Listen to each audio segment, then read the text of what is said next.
What is best in life? To crush your enemies, see them driven before you, and to hear the lamentation of their women. All right. What is it? Tuesday night must be the Tuesday Night Radio Baloney Live. How's everybody doing? I am your host, Richie Baloney. Hope everybody is having a good week so far. Shall we just get to the menu, see what we're going to be dealing with tonight? And we got a lot on the plate tonight. We have so much that I might actually lose my mind during the stream. So that's a reason to keep listening, keep watching. I might lose my mind because we've got too much and the world is too crazy and too full of crazy dingbats who want to ruin everything. So let's get to it, shall we? So this is the menu. We're just going to go over. I'm just going to show you what we're going to talk about. Then we're going to go back to the chat. Then we're going to come back and deal with these stories in detail. All right. So first off, we've got some Kevin O'Leary here. I think is always popular on this channel, actually, because he's just no nonsense. He understands what he seems to be able to cut to what the crucial part of whatever issue it is. He seems to be able to cut through to that, to the common sense solutions, which don't always go over well these days because everybody's apparently crazy.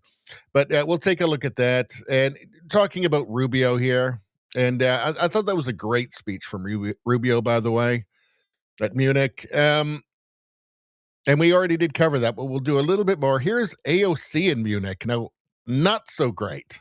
Not so great. Here she is just being embarrassed on the world stage. What the hell was she thinking going there? I mean, I understand she thinks she's going to be president one day. Maybe the world is crazy enough. Maybe the world is suicidal enough. Maybe the United States is suicidal enough to have a president AOC. I don't know. But, I mean, that's obviously her goal, but she should not be around adults, basically. She'd make a great kindergarten. Actually, she'd make a terrible kindergarten teacher, AOC. She would just tell the children lies, stupid, dumb, commie lies. Oh, well, whatever. We'll get into it. Let's see. What do we have here? Oh, here we have Nick Shirley, who's back at it again. He's in California this time, and showing fraud, just obvious open voter fraud, or mechanisms to cheat, mechanisms for voter fraud. And why is it up to this kid to do this, by the way? It's crazy. Let's see. There is another trans shooter, this time in the States. So last one was in Canada. This time, I mean, just last week. Now this one is in Rhode Island at a hockey rink. So there seems to be a trend happening here. We shall look at that. Jamil Jivani is being attacked by every every left-wing shill in Canada for going down and talking to the Trump administration and then saying that the Liberal government keeps having hissy fits and that's not constructive. We shall listen to what he actually said and we'll decide for ourselves. Is Jamil Jivani a terrible person? Is he Maple MAGA? Well, I guess we'll find out. We're going to listen ourselves. Mark Carney is super into China, big time China. And we're going to take a little bit of a look at this. And Canadian passport holders can travel to China visa-free starting this week. How exciting.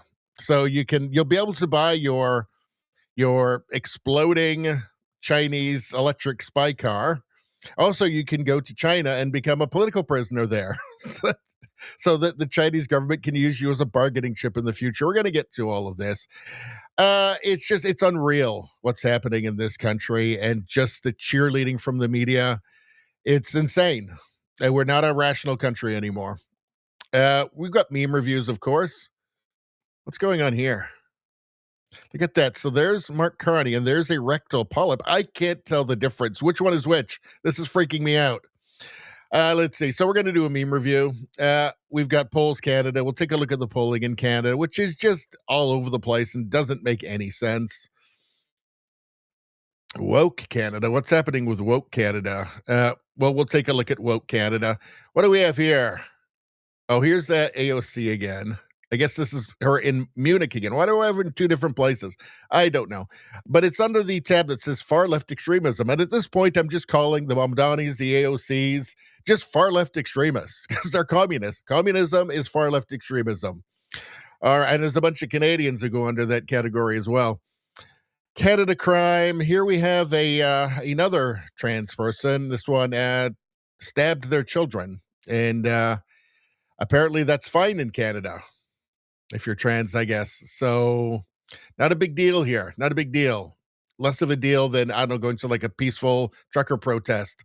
Let's say the UK. The UK has a new hero, a new champion, Rupert Lowe, of the Restore Party, formerly of Reform, but he got kicked out of Reform for actually being conservative. So we're going to take a look at him. We've got a bunch of stuff on him.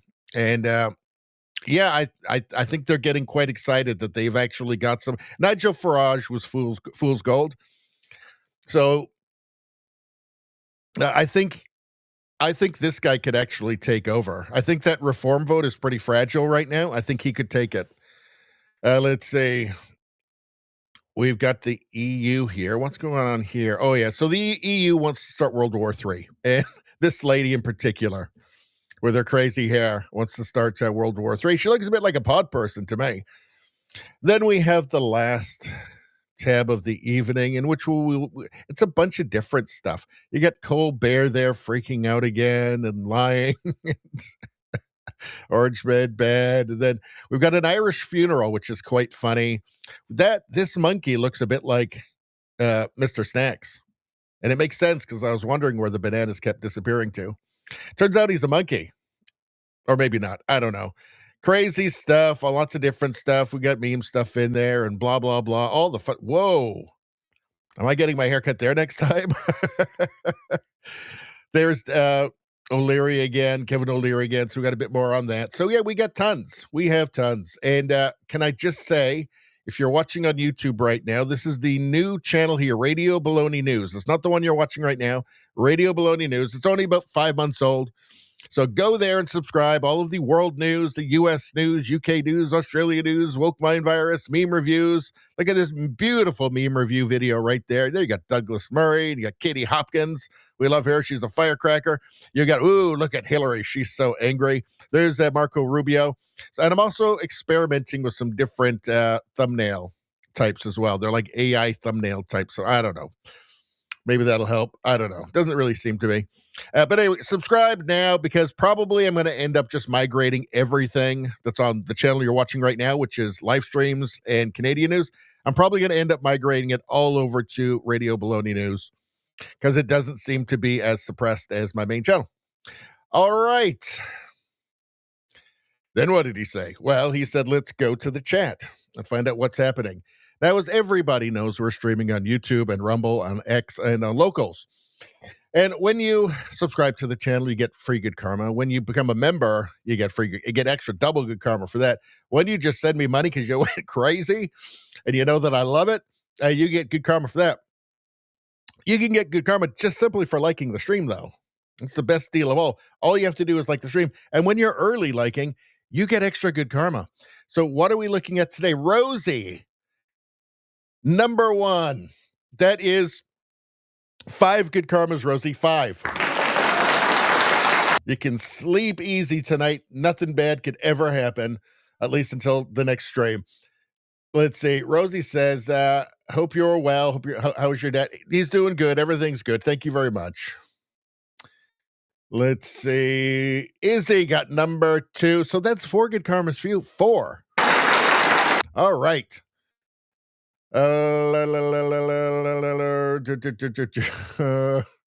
Quiet. It is a quiet night for chat tonight so far. I don't know. Maybe people will start joining in soon.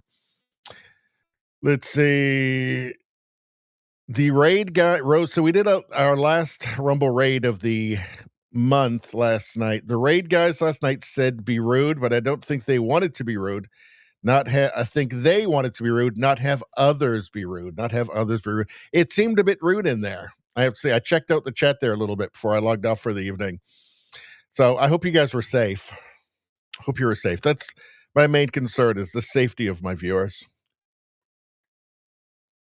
I hope I didn't send you to an unsafe environment. All right, where you got that triggered. No, you guys are too powerful for that. All right. Well, I guess we shall just get straight into it, shall we? Oh, wait a second. Denny, how you doing, Denny? All right. Eves, how you doing? Good to see you. All right, first or not, well, if you liked on YouTube, you're probably the first on YouTube, which would mean you'd get 5 free good karmas over there, no problems. All right, well, let's just get to it. Rosie says, we were safe. They were fun. Good. All right. So what's going on here? So Kevin O'Leary says the quiet part out loud about what Secretary Rubio's speech meant in Munich. Saying you're either with us or you're not. Well, let's just take a brief look at that speech. I thought it was a very good speech.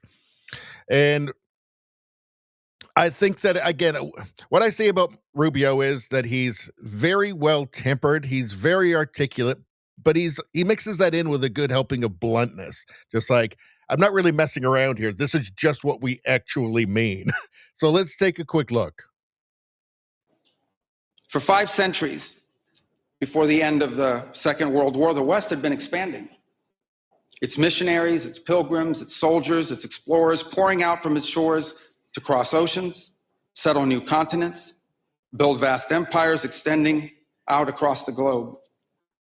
But in 1945, for the first time since the age of Columbus, it was contracting. Europe was in ruins. Half of it lived behind an iron curtain, and the rest looked like it would soon follow. The great Western empires had entered into terminal decline, accelerated by godless communist revolutions and by anti-colonial uprisings that would transform the world and drape the red hammer and sickle across vast swaths of the map in the years to come. Against that backdrop, then as now, many came to believe that the West's age of dominance had come to an end, and that our future was destined to be a faint and feeble echo of our past. But together, our predecessors recognized that decline was a choice, and it was a choice they refused to make. This is what we did together once before, and this is what President Trump and the United States want to do again now, together with you. And this is why we do not want our allies to be weak, because that makes us weaker. We want allies who can defend themselves so that no adversary will ever be tempted to test our collective strength. This is why we do not want our allies to be shackled by guilt and shame. We want allies who are proud of their culture and of their heritage, who understand that we are heirs to the same great and noble civilization, and who together with us are willing and able to defend it. And this is why we do not want allies to rationalize the broken status quo rather than reckon with what is necessary to fix it. For we in America have no interest in being polite and orderly caretakers of the West's managed decline. Boom. We do not seek to separate. Boom. So that is the exact opposite of an apology tour. That is actually what we built was awesome and great and ushered in the greatest period of human well-being in all of history. And it's not even close. That's what that is. It's aspirational, right? This isn't managed decline. This isn't pretending that somehow you're uniquely guilty in history. You're uniquely guilty of history's crimes. No, that of course is not the truth. Western civilization ushered in just the pinnacle of human well-being. Period. Not even close. Just a literal golden age, right? So an aspirational speech like this is what's called for if you want to maintain that and not enter into a new dark age. So let's go to Kevin O'Leary now. What is he saying about it? This all started a few weeks ago at Davos on the famous speech Carney gave, the Prime Minister of Canada, with the words, "New World Order." That did not go well with the Trump administration, as you remember. Actually, it hurt relations with Canada at this point, which hasn't really restarted on the tariff front. The point is, though, we're getting to a place now where there's only one adversary, and I think it's time to just call it out: China. That's it. And so you either are with us, so to speak, against China, or you're not, because China is getting ready for world dominance. And I call it what it is: economically, militarily, AI, power, you name it. Those guys are not fooling around. And if we don't wake up and get together on this, they will be the superpower. Now, if you're okay with that, you want to live in that kind of a world, well, I don't. So I'd like to see this thing worked out pretty damn fast, because Europe has to get on board. Canada has to get on board. Everybody that believes in democracy, freedom, and capitalism has to get on board, or you will see those guys walk into your country one day. Well, that's closer to happening than a lot of people think. And that's a good place to seg into this. All right. So Canadian passport holders can travel to China visa-free starting this week. So this is part of this new, I guess, strategic alliance with China that Carney is championing, part of his new deal with China. Mark Carney, we're renewing Canada's relationship with China. As part of our new strategic partnership, China is granting visa-free travel for Canadians. Well, that's just great, isn't it? I guess they're our pals. I guess China's awesome. Let's see. This is from the Government of Canada. China travel advice. Exercise a high degree of caution. A high degree of caution. So thanks. So I can drive my exploding Chinese EV spy car to the airport and then go to China, where I can exercise a high degree of caution. Why would I want to do that? Let's see. Hold on. Maybe because of stuff like this. The Meng Wanzhou affair, the two Michaels case. So the Meng Wanzhou affair, also known as the case of the two Michaels, was a legal and diplomatic dispute that strained relationships between Canada, China, and the United States. It began in December 2018 when the RCMP in Vancouver arrested Meng Wanzhou, the CFO of the Chinese technologies company Huawei. They did so on behalf of an American court that wanted Meng extradited to the United States. 9 days later, the Chinese government arrested and detained two Canadians, Michael Kovrig and Michael Spavor.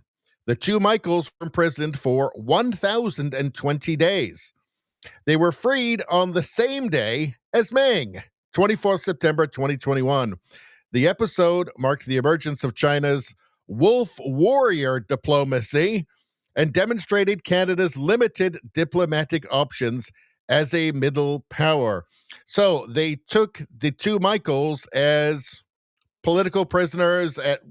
They took them as hostages, essentially, bargaining chips. Bargaining chips.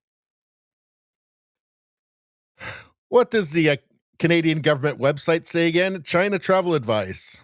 Exercise a high degree of caution.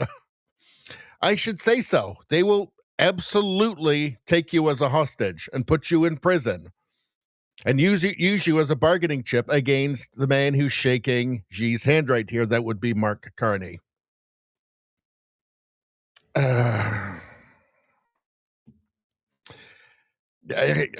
Canada is insane. Let's see. Why else might you want to exercise caution?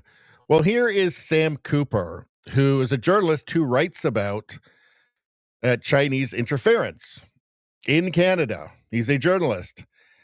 Sam Cooper was warned by a police officer that as a reporter on the People's Republic of China, that there is a serious and critical threat to his life. This is real journalism. This is what courage looks like. So I've said for a while now, courage does not look like Rosemary Barton's teleprompter. Let's hear this. Security. Yeah, you're exactly right. I mean, the sharp end of the stick here is after I broke the Chinese election interference story in Ottawa in 2023, I was asked to testify in Parliament about how China was threatening Canadian politicians, which is a big part of the story that I revealed. And I could go through a lot of examples of people in the Chinese community and politicians that face real risks.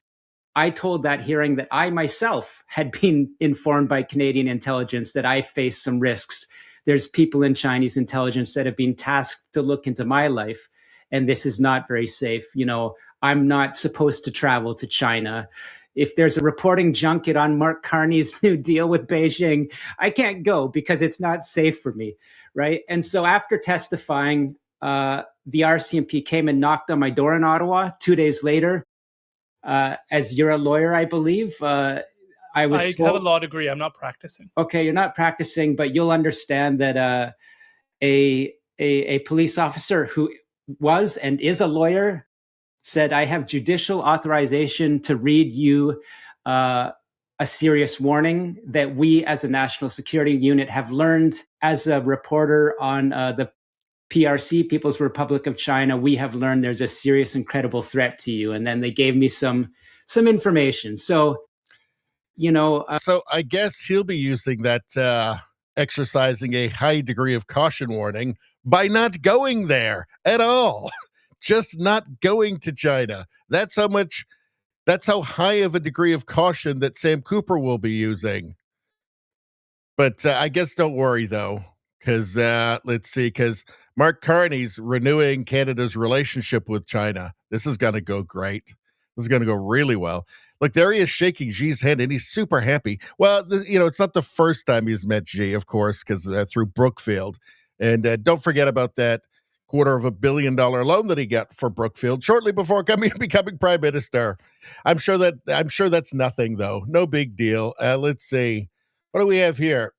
But he did get rid of those tariffs, right, on the canola. You want to find out what kind of a trade partner China is? China extends anti-dumping probe on Canadian canola. Pledges fair ruling. Well, hey, they said it's going to be a fair ruling, right? So what's happening here? So Carney just got this thing, just got China. So Carney just got China to reduce their 100% tariffs on canola products down to 6%. But now we're hearing this immediately. Like, China will make a fair and final ruling on Canadian canola, the Chinese Commerce Ministry said on Thursday, adding that its anti-dumping probe into the oilseed has been extended to March 9th. China has resumed buying Canadian canola after Ottawa and Beijing reached a deal to cut tariffs on some agricultural products in return for lowering tariffs on Chinese electric vehicles. Let's see. The extension, though, is due to the complexity of the case. He Yadong, a ministry spokesperson, told a regular news conference. So this is them just tightening the screws again. So they've got some inroads into Canada, obviously with the EVs, the 50,000 EVs to start. So they've got their inroads into Canada, and now they're just pushing it, right? So this is what you can expect from China, right? They're going to just keep pushing it. They're going to tighten the screws all the time.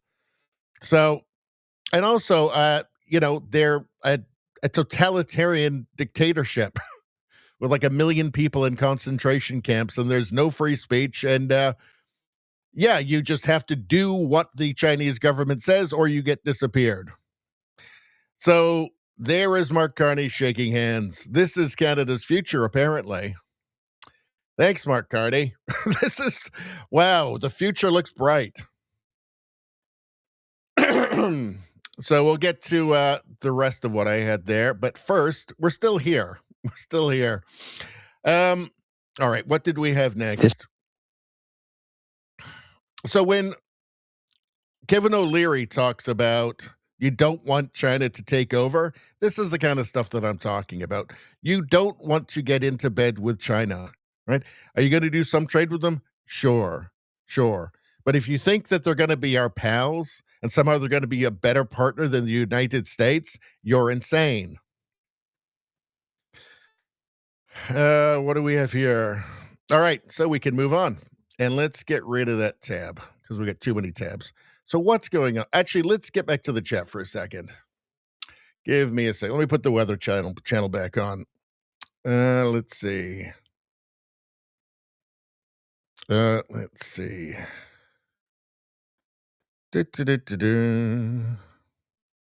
Brian, how you doing? How to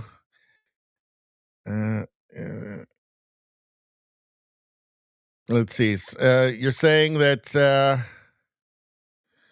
Carney, how do you know what Carney is about when he's in church?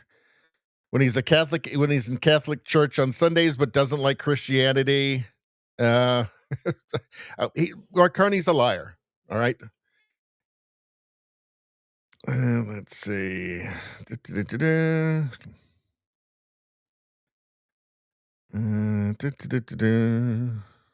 are you guys talking about? Turtle says, how you doing, Turtles? Turtle says he is amazing. Are you talking about Kevin O'Leary there? Izzy says, lizard. Izzy, how you doing, Izzy? Says, lizard people hate the truth. They do. Turtle says, AOC is a joke. She is. We're going to get to her next. Turtle says, China has roughly 107 surrogacy offices in Southern California. That's not surprising.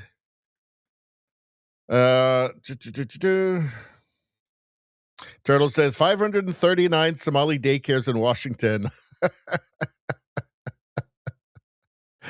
Oh, good Lord. Well, they've given up piracy. At least they've given up piracy.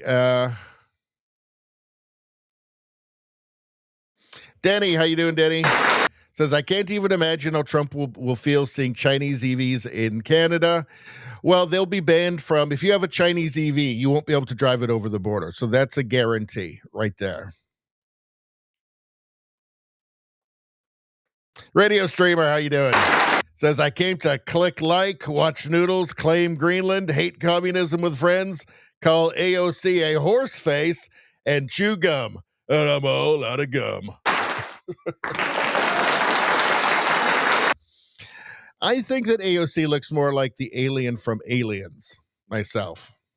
But that's just me.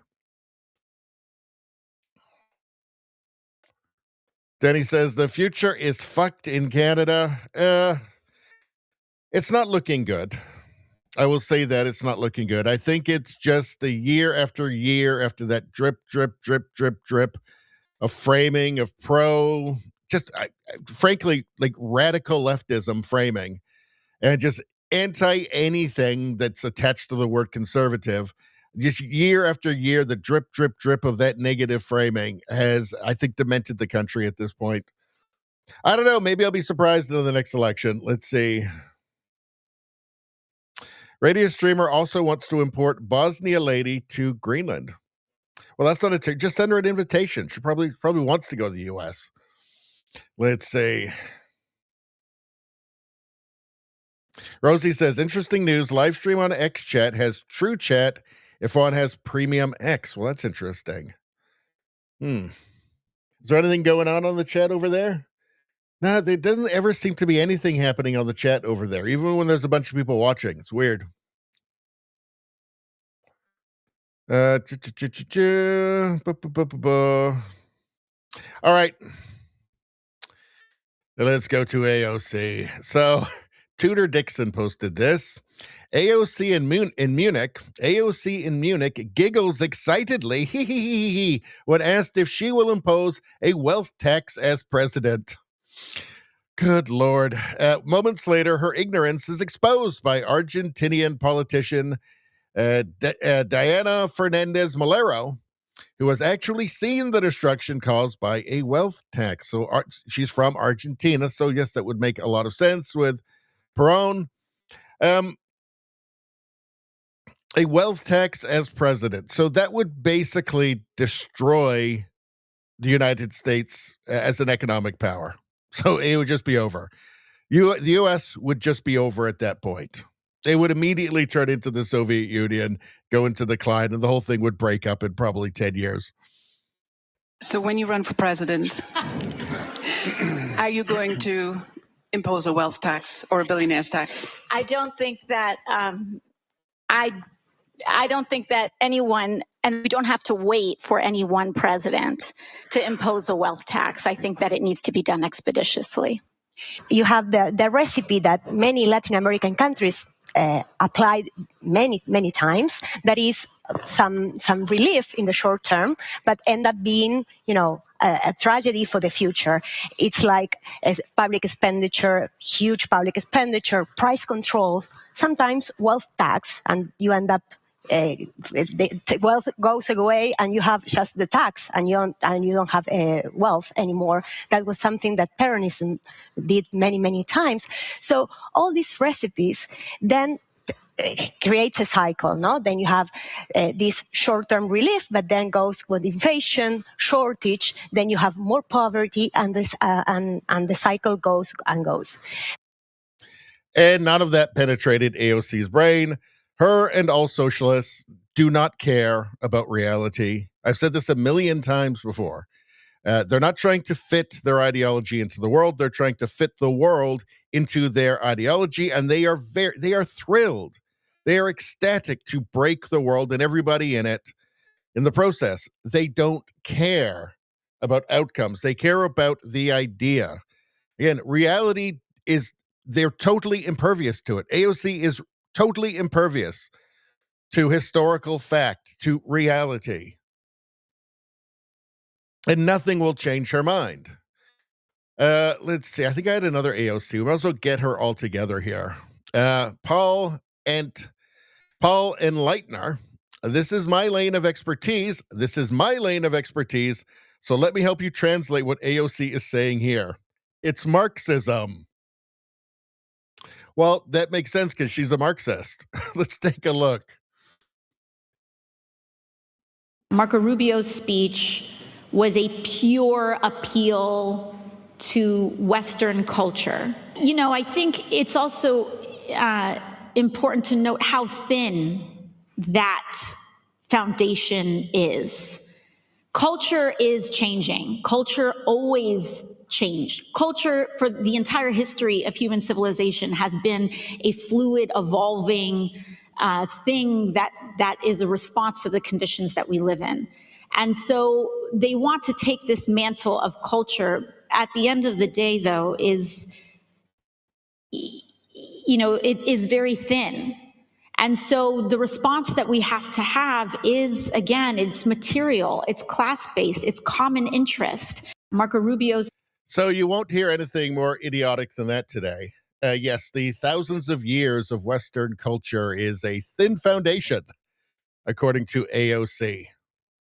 It is not arguable that the pinnacle of human well-being is being achieved by Western civilization. That there is no argument on this, and it's not even close.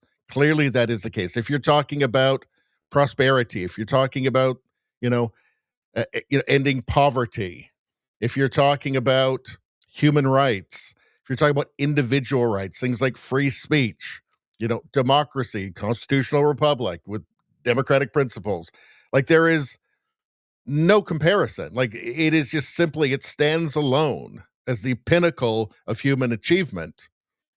And you have an imbecile like this calling it a thin foundation. She's a Marxist, so she will say this, right? So it's the revolution 24/7, right? So you say things like this to try and undermine, to try and break, every day just hammering away at the foundation, at a very substantial foundation, just hammering away every day in the hopes that someday you can actually break that very strong, very thick foundation so you could have your revolution, right? The left is in perpetual cultural revolution now. I mean, every day you see it. So, and of course, this is what, armies of Red Guard are being trained in. Graduating from university every single year. She claims the foundation of Western culture is thin, and that culture is really nothing more than a perpetual state of evolution in response to material clauses. Your primary marker of identification should not be tied to religion or the place you live, but to your class. This is textbook philosophical Marxism, although she's fibbing a little bit now because it is identity now, right? So it's really, I guess we call it gay race communism because that's exactly what it is. All right. Did we have anything else from that dingbat? I don't think we did. All right, let's go back. She is. So when you run, if an AOC ever takes control of the United States, it's just over. It's just over. The West is done. Let's see. What's this here? So what's this? United Nations. Every 3 seconds, a girl is married somewhere in the world. Child marriage is a human rights violation that denies girls the chance to reach their full potential. I totally agree with all of this. This Valentine's Day, join UNFPA in speaking out against this form of gender-based violence. So yeah, it is a major problem in places like Africa and the Middle East. And of course, they've got a blonde. A child should never be in a marriage. So why have you got a blonde? Why have you got a European there? Whether in North America or in Europe, why that? So this makes no sense. This is a lie. This is a lie. This is why the UN this is why the UN should go in the dustbin of history. It is not fit for purpose. This is the same organization that put Saudi Arabia as the head of the Committee on Women's Rights. Just United States, no thanks. No thanks. Just get rid of it. It's useless at this point. Useless. Thanks for lying to us. Of course, they put a blonde. Wow. This is full on 1984 right here. Stop blaming us. The top 10, so from Kangmin Lee, the top 10 countries with the highest rates of child marriage are Niger, Chad, Central African Republic, Mali, Mozambique, South Sudan, Bangladesh, Burkina Faso, Guinea, Somalia. Why is the UN pretending that it's a European problem? Let's see. Readers added context. The image in this post is deliberately misleading. You don't say. Even their own site shows that the vast majority of child marriages happen in countries that are predominantly dark-skinned. The use of a white woman with blonde hair is a dishonest representation of the problem. Elon Musk explains it. He says they hate white people. I think he's onto something there.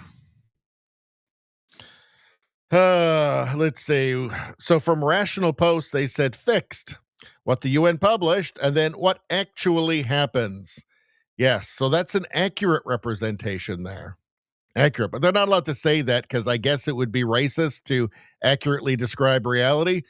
Sadly, that's the world we're living in now. All right. It really does blow your mind. Like, just how evil they are. Let's see. Oh, we already did that. Okay, we can get rid of this one now. So let's go back to the chat. What are you crazy dingbats talking about? There we go. All right.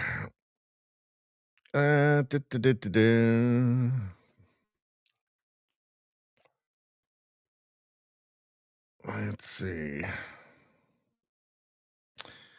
Rosie says, I am not inviting AOC to be in the BaloneyCon movie at Biltmore. When we have BaloneyCon, we'll have it at the Biltmore. Absolutely. Let's see. Radio Streamer says, I bet she would sell out and come in a horse costume if she was paid enough. I just can't give stupid commie money. I just can't give stupid commie money. Well, she is a commie. You know what I would say to AOC? I'd say, shut up, commie. Commie gets nothing. And that applause would be all the people around me applauding. Let's see. Trudeau Survivor. Oh, you great minds think alike. Shut up, commie. Commie gets nothing. Very good. Rosie says, U.S. already has a wealth tax. Medicare is $202.90 per month. An income below $200,000 annual. Above that, it soars quickly above $600 a month based on income. Same product. Yeah.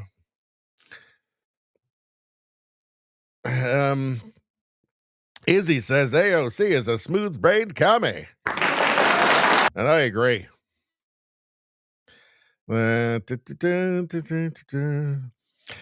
No, we can't send her horse costumes.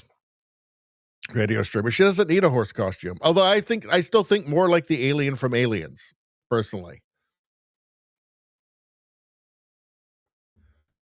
Blender World, how you doing? Many a man has been in her linen to see her marks. I'm not sure I understand it, but I think it's gross. Let's see. Raider Streamer says, well, I know the UN is just a bunch of commies in control of a powerless figurehead, but wow. Well, they're not that powerless. I mean, look, Mark Carney, he was their global climate finance envoy, and he rode that into becoming Prime Minister of Canada. So, I think they have a lot of propaganda power. Radio Sherman says, they just keep bumping out bullshit. Well, they sure do. Rosie says, no, just the movie at the Biltmore. Of course, the Biltmore. We should have BaloneyCon somewhere more fun. There's nowhere more. And it is the best thing ever. But, oh, my gosh. Oh, my gosh, indeed. All right. What do we got next? So here's Nick Shirley uncovering more fraud, this time in California. Well, I would say that he's uncovering the mechanisms for voter fraud here. And it's really astonishing. Let's go here. I want to first take you. I think we want to go right up around. Here we go. Millions of ballots are cast by mail. And with voter rolls that are extremely vulnerable, massive fraud story taking place in America, one tied to the most consequential system in our country, which is our voting system. This has to do with everything about who runs the country and how elections are actually controlled. And if we don't have voter integrity, what even are we? And there's one state that is the breeding ground for potential voting fraud, and that is California, where it can take up to 1 month to count all of the votes, no voter ID, and millions of ballots are cast by mail. And with voter rolls that are extremely vulnerable to errors, such as over 200 people who are over the age of 125 years old registered to vote in certain areas. And now to see how easy it is to vote, I headed to the location to register to vote inside the state of California. Now, this is the register of voters right here. And I want to ask him, why don't you need voter ID to vote here inside of California? I was curious, how come in California you don't need voter ID to vote? Because when you sign your affidavit, you're swearing that you're telling us the truth, and we compare the signature that you put on your application to the Battery signature 65%. Do you think So, I mean, this is unbelievable. This is built for fraud. So you just sign that says you're definitely not lying. And then when you sign your ballot, they compare it to this. I mean, it's shocking, is it not? This is the election integrity. This is election integrity in California. think it leaves any room for error with voter ID, or? Yeah, I'm just like curious because I want to make sure that like our elections are as fair and honest as possible. And I feel like voter ID is just something super simple to have. And do you think it's possible like illegal migrants could be voting? Not really. How? I mean, what was showing the ID? Yeah, if they don't have their ID and they could just sign on behalf of Richard Sherman, then they could technically vote, right?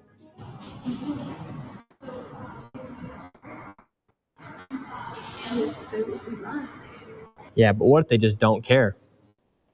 What if like Richard Sherman and Billy Bob Joe just don't care?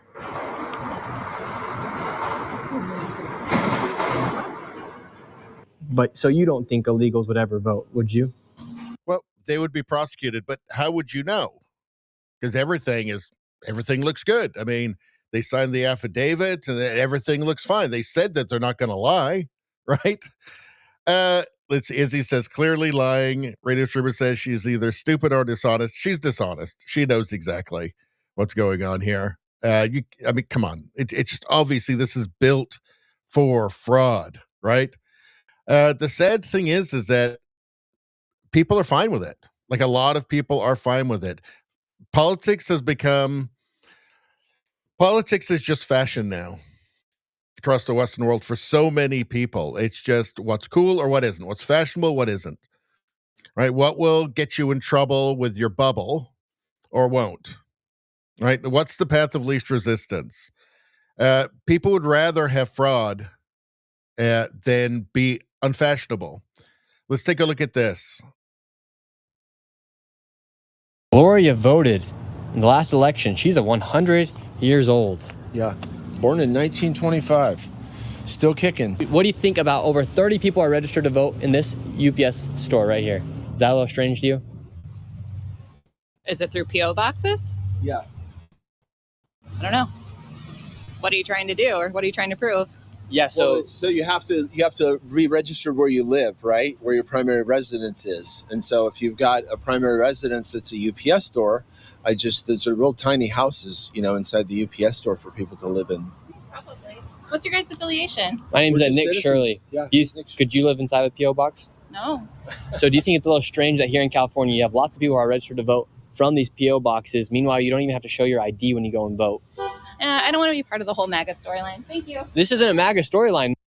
See, this is what I'm talking about, right? She would rather have fraudulent elections than be seen as MAGA, or somebody thinks she might be MAGA. It's fashion.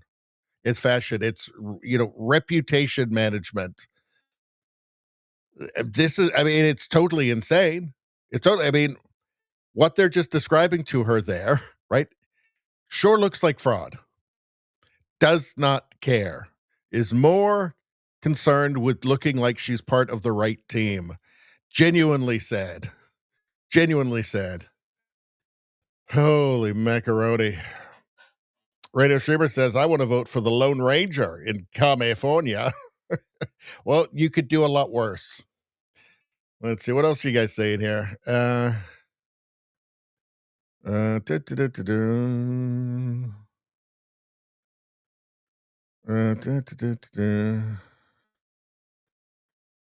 Rosie says, "Oh, how many districts could I cite as Santa Claus? Apparently, all of them. As long, I mean, if you signed that thing, obviously you wouldn't sign it if you're going to lie. Clearly, I mean,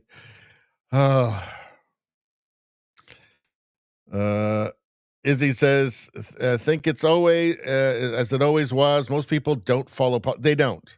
It is just about fashion, political fashion." Let's see. Izzy says, yeah, you can't convince people that don't want to be convinced, but it's all because of just reputation. It's all because of image, right? Because of fashion, just seeming like you're on the right team. That's all that matters.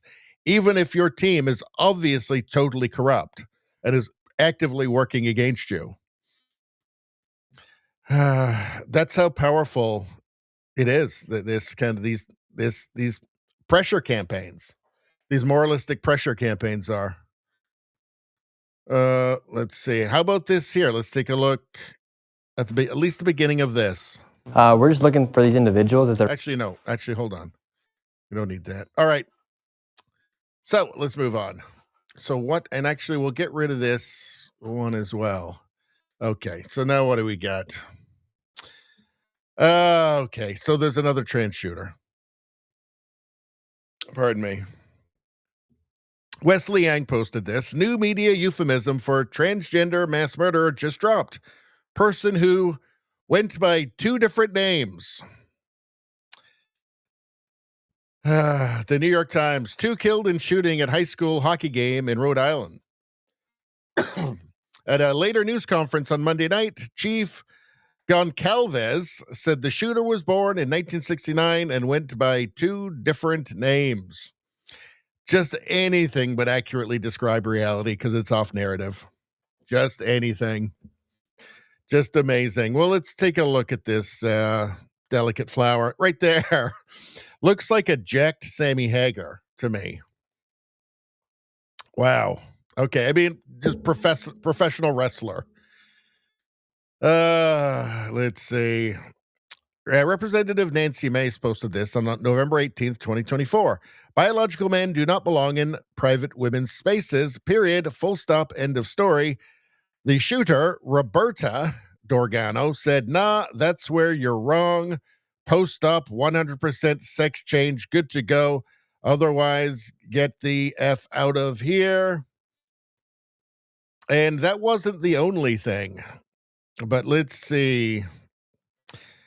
Kevin Sorbo wrote, Tim McBride is a man. This was on February 14th, 2026. So this is not long ago. A community note, this, if I'm wrong, February 15th, 2026. Keep bashing us, but do not wonder why we go berserk. So don't be butthurt over somebody different, then wonder why trans people go effing berserk. So it seems like there's a violence issue going on here, an anger issue. And you know, quote, keep bashing us, but do not wonder why we go berserk. The Pawtucket, Rhode Island mass shooter at the school hockey game is confirmed to be yet again a trans person.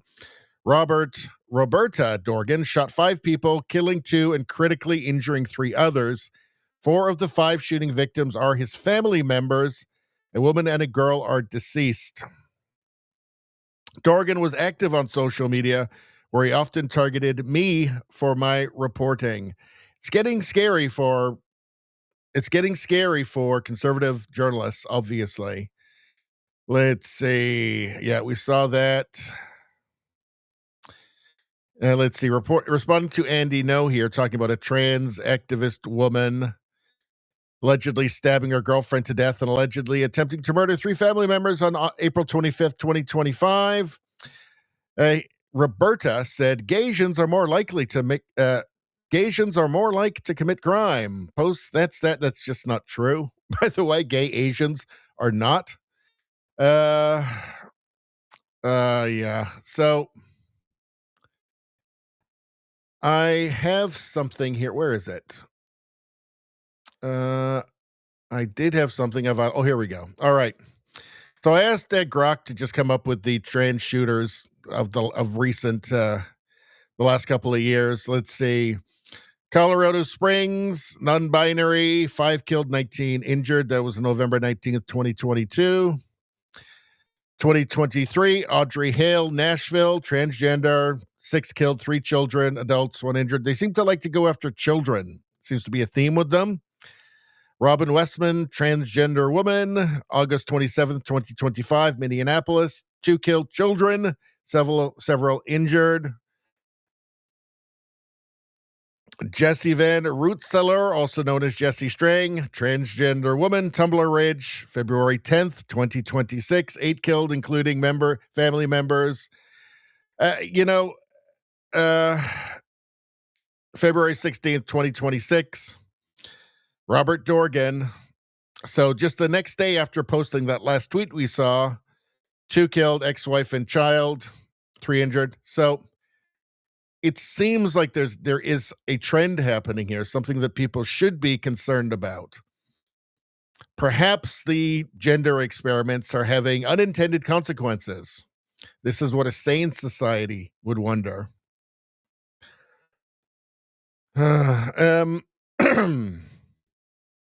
Let's see. End Wokeness posted this from Pawtucket. Can you confirm whether the suspect's a male, female? We've heard that it's a transgender person. Is that something that you have in terms of information? So what I can say right now that we have identified the person, the suspect, by a birth name. The birth name was Robert Dorgan. We have also learned that the person does go by the name of Roberta, also uses a last name of Esposito. But again, that will be all. Can you confirm whether the suspect's a male, female? So, all right.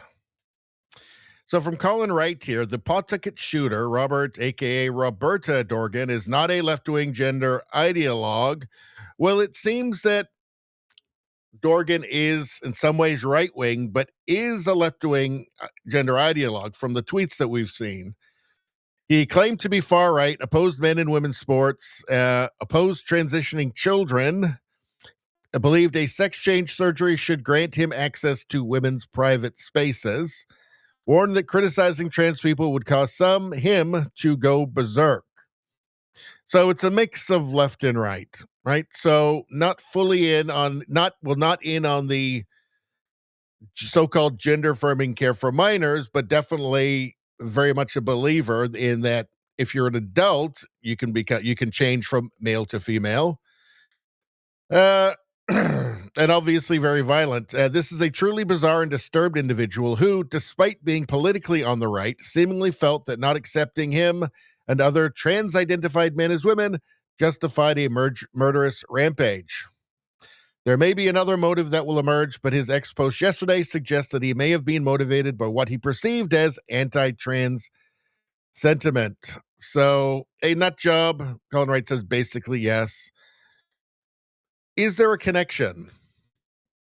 Is there a connection between the gender ideology, between this kind of disconnect from reality and these murderous rampages, which are now becoming normal?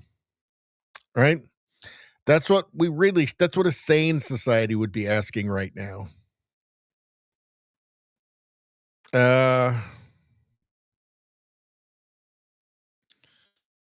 All right. Matt Walsh, local news is reporting the shooter at the hockey rink tonight was a man in women's clothing. May have been dressed in women's clothing. Okay. Yeah. So anyway, I think that's all I got on that. It's just, it's depressing shit though. And society needs to start behaving rationally again. That's all I can say. I mean, at what point would you learn? Like, what more do you need to learn? Right? Before you say, okay, maybe we need to start rethinking this stuff. I want to say, anybody watching on YouTube right now, there's a second channel, Radio Baloney News. We just hit 502 subscribers there. It's about 5 months old. This is where you'll find the world news, U.S. news, UK, woke mind virus stuff, meme reviews. Please go there and subscribe. You won't find that stuff on the channel you're watching now. This is just for live streams and Canadian news. I would get on top of this right now because we're probably going to migrate everything over to the new channel, Radio Baloney News, soon in the future. So get on top of that. Help me out. I really appreciate it. Now, what are you guys talking about? Burr, burr, burr, burr, burr. Do, do, do, do, do. Let's see.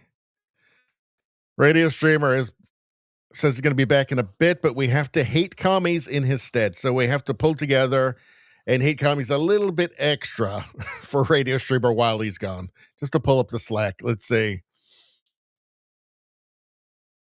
Let's see.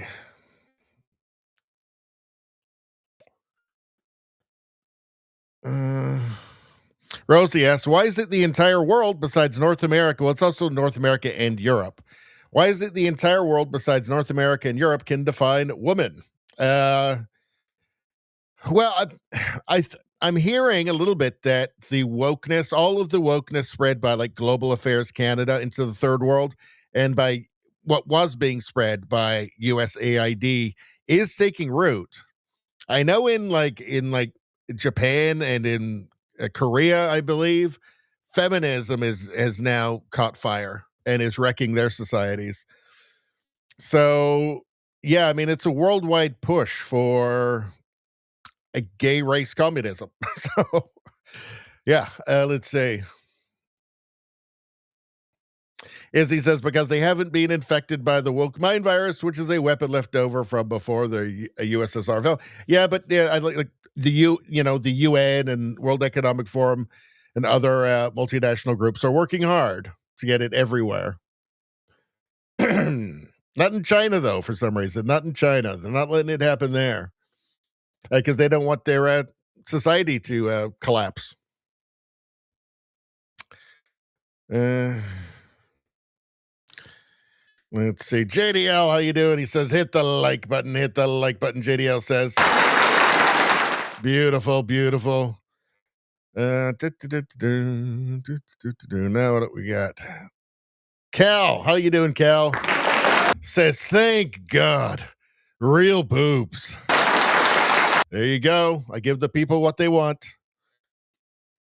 Did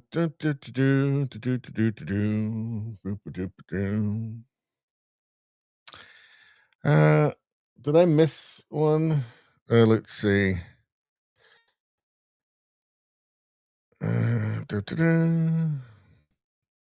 Rosie says we need femininity, not feminism. Humility, not pride. Well, yeah, they say pride's a sin. Used to be a sin, right? All right. Let's get back to the news. What are we, an hour in? And we still got a fair amount to deal with here. So, Scott Robertson posted this clip here. Voice of Conservative MP Jamil Jivani. So, Jamil Jivani, Conservative in Canada, he's an old friend of J.D. Vance. They went to Yale together, I believe. And nothing has been happening. Now, we're coming up on a year of Mark Carney, and nothing has happened with trade. In fact, actually, trade is worse now between the U.S. and Canada than when he got into office.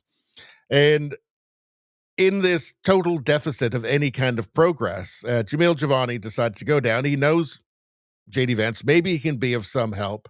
Of course, he's been utterly and totally demonized as some sort of traitor and Maple MAGA and blah, blah, blah, blah, blah. All the usual stuff, all the fear-mongering that we see in the Canadian media and from leftists in Canada.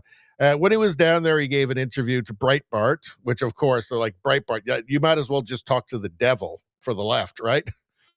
But he talked about how the Canadian government is just, it's just totally reactionary and just having hissy fits every time Trump says anything, which is true. Let's take a listen here. We are shooting ourselves in the foot if we continue this anti-America, hissy fit. And this is the kind of reason I'm trying to talk into our government and some of the liberals who have just gone way off the reservation on this. And, the ball is in Prime Minister Mark Carney's court. Like, I've offered to help him. I think it'd be awesome if we went down there together. I think we'd get a lot done working together. But he's got to decide whether that's something he wants to do or not. We are shooting ourselves in the foot if we continue this. So we are shooting ourselves in the foot, and there is a hissy fit, a constant hissy fits from Canada. This is just true. Now, I think this is because Carney does not want a trade deal with the states. I think there's a couple of different dimensions. So that one is just purely political. He wants to keep using Trump as a political weapon for the next election. I think he wants a spring election, and he figures that a trade deal isn't going to help that. He wants to keep Trump as the big bad orange enemy. I think it just doesn't align with his personal goals. Now, everybody knows Trump's method of negotiation, right? It's the big ask. He comes out, fire and fury, asking for, 100% more than what he actually wants. And then he settles down to something that's reasonable at the end. And this works if you're dealing with people who have, if it's a trade issue, for instance, if the leadership is actually concerned with the well-being of the economy of their own country. It doesn't work if the leader actually doesn't care, right? Mark Carney's goals, I contend, are not Canada's goals. They're not the goals of the people who voted for him. Mark Carney's goals are net zero goals. They're global climate finance goals. The U.S. has shed any kind of pretense of any of that, right? They're not taking part. There's not going to be any carbon taxes there. They're not worried about carbon capture. They're not taking part in Carney's global finance framework, global climate finance framework. They're not taking part in Mark Carney's global climate finance framework. Okay, so they're of no, U.S. is of no use to Carney then. Carney is about net zero. That's it. And not just net zero, but it's the finance part of it, right? Mark Carney is going to enrich himself massively through his investments by funneling money, by maxing out the national credit card in Canada to subsidize companies that he's involved with, that he's invested with, to subsidize Brookfield, essentially. That's what his interest is. Right, there's a ton of money to be made, and there is vast fortunes beyond imagining to be made for people like Mark Carney and all of his friends. There's a lot of people who are going to be very happy and grateful and owe a lot of favors to Mark Carney when he leaves office. So if it looks like Mark Carney is not trying to get a deal, it's true, he's not. That's my point. Anyway, I think what Jamil Jivani said there was perfectly reasonable. If you're wondering if Mark Carney, now if you're asking yourself, it can't be, Mark Carney can't possibly be actually trying to sabotage Canada's economy in regards to trade with the states. Well, let's see. Marty Up North posted this. Who is this ninja? If you guessed anyone other than Carney's latest patronage pick, you're wrong. Janice Charette is now Canada's chief trade negotiator for the high-stakes Kuzma Review. Well, let's get a look at her. They sent a sea monster down there. Now, just sometimes our, our intuition is finely tuned, actually.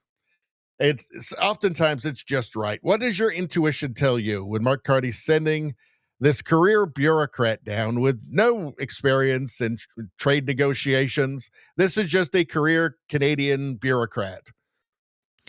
How do you think she's going to be received out in the States? They sent a sea monster from the bottom part of the ocean, the deepest parts of the ocean. A sea monster. The children were terrified. Why did they send us a sea monster? I don't know. I know why. They sent her because they don't want a trade deal. She has zero experience in actual trade deals, tariffs, supply management battles, or staring down U.S. negotiators. She's a career bureaucrat, twice clerk of the Privy Council, High Commissioner to the UK, which is apparently nothing. You just sit around having tea. Lots of deputy minister gigs in health, immigration, and HR. In other words, a pure Ottawa insider. But not one day negotiating trade with Trump 2.0, Mexico, or anyone else. This is just another loyalty reward from Carney. I think Marty up north has a great point here. She is being sent down to make sure no headway will be made.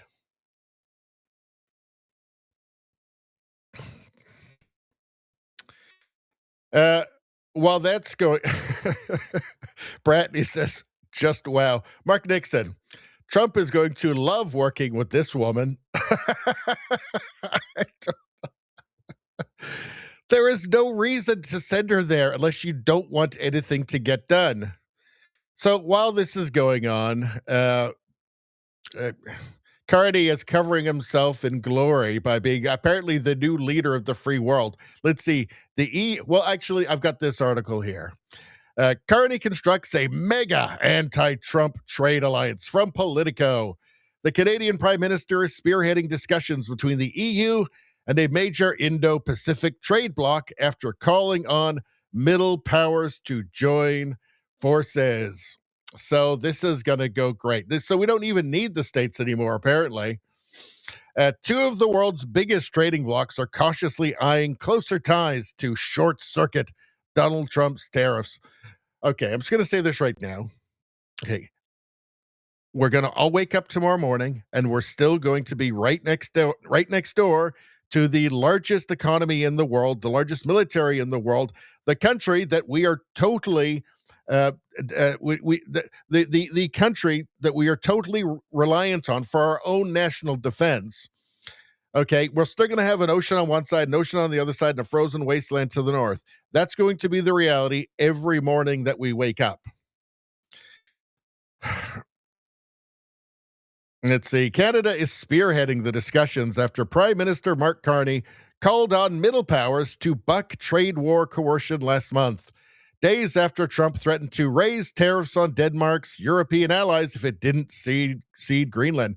And guess what? After the next day after Mark Carney's speech, and that's that idiotic speech that he gave in Davos, they signed they agreed to come to terms on a deal for Greenland, not to cede all of Greenland. Trump obviously never intended to take all of Greenland. We have seen these tactics over and over and over again from Trump, but Trump's getting what he wanted. Ottawa is championing efforts to build a bridge between the Trans-Pacific Partnership and the European Union, which would create a new trading bloc of 1.5 billion people.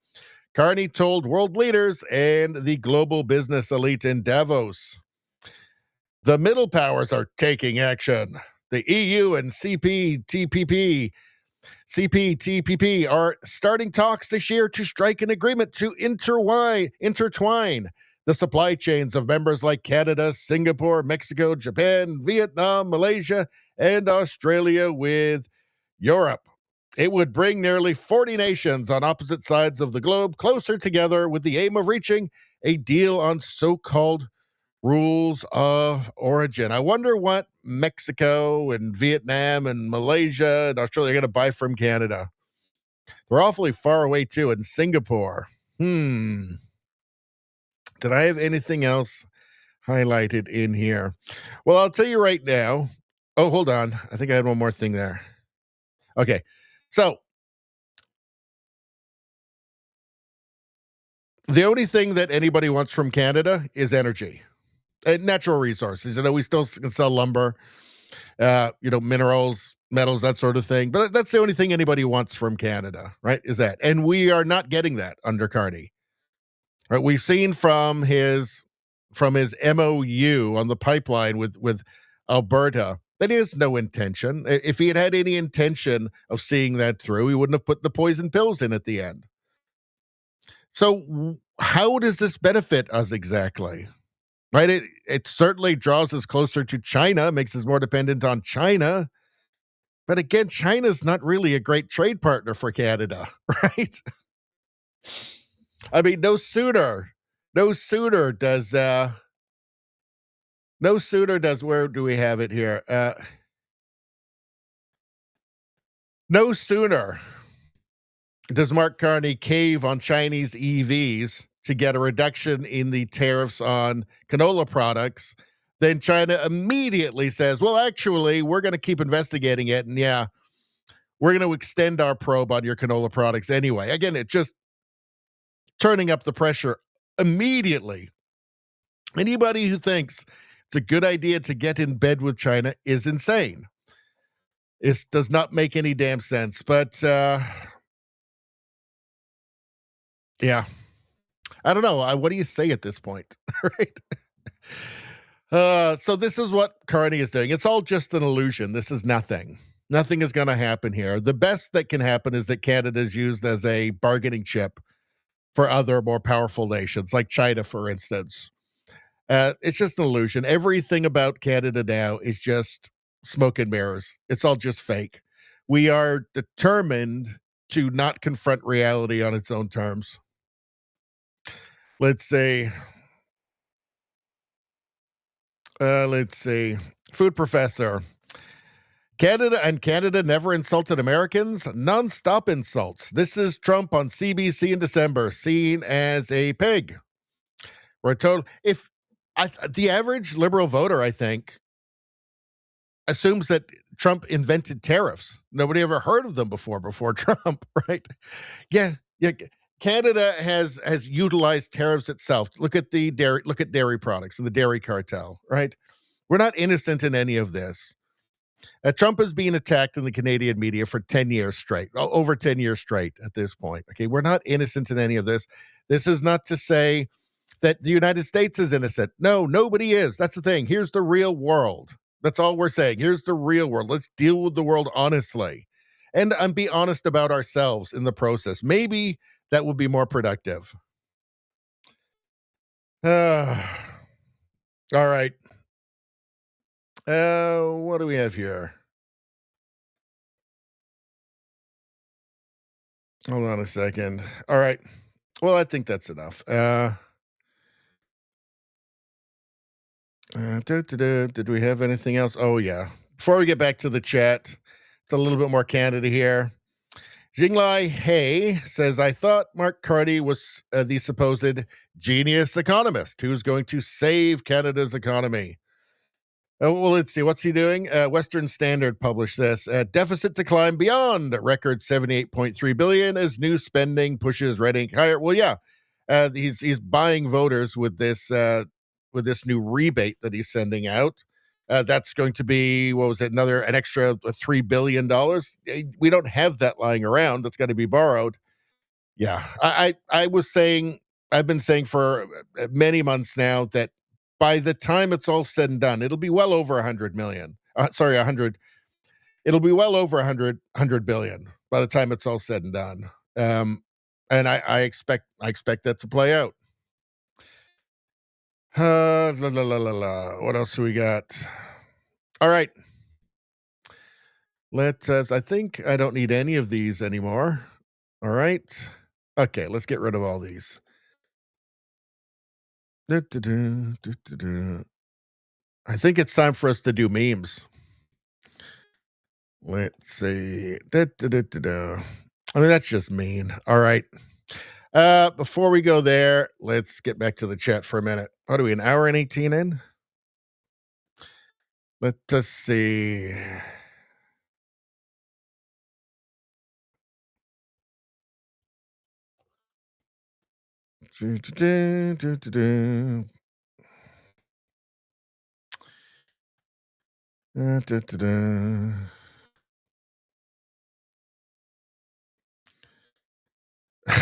Oh, no.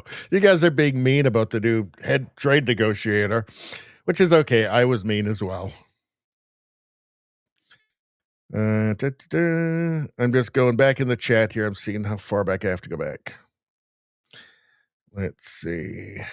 I need to take a break from the reading the news, so let's just spend some time on the chat.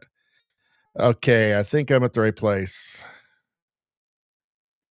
As he says, Yuri was right, except not the timeline. Yuri Bezmenov, he was 100% right. A lot of this is just, and I made a video about zombie Soviet active measures, propaganda. A lot of this is that. Let's see. Let's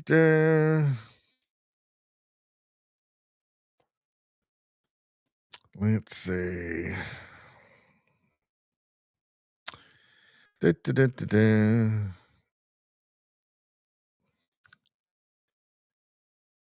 JDL says, Missouri is as far north as I want to go. That's not that far north.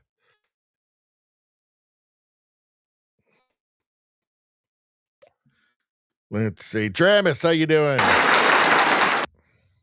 Says, is there not a point where you have enough money? I think with Carney, it's about power. It's about ego.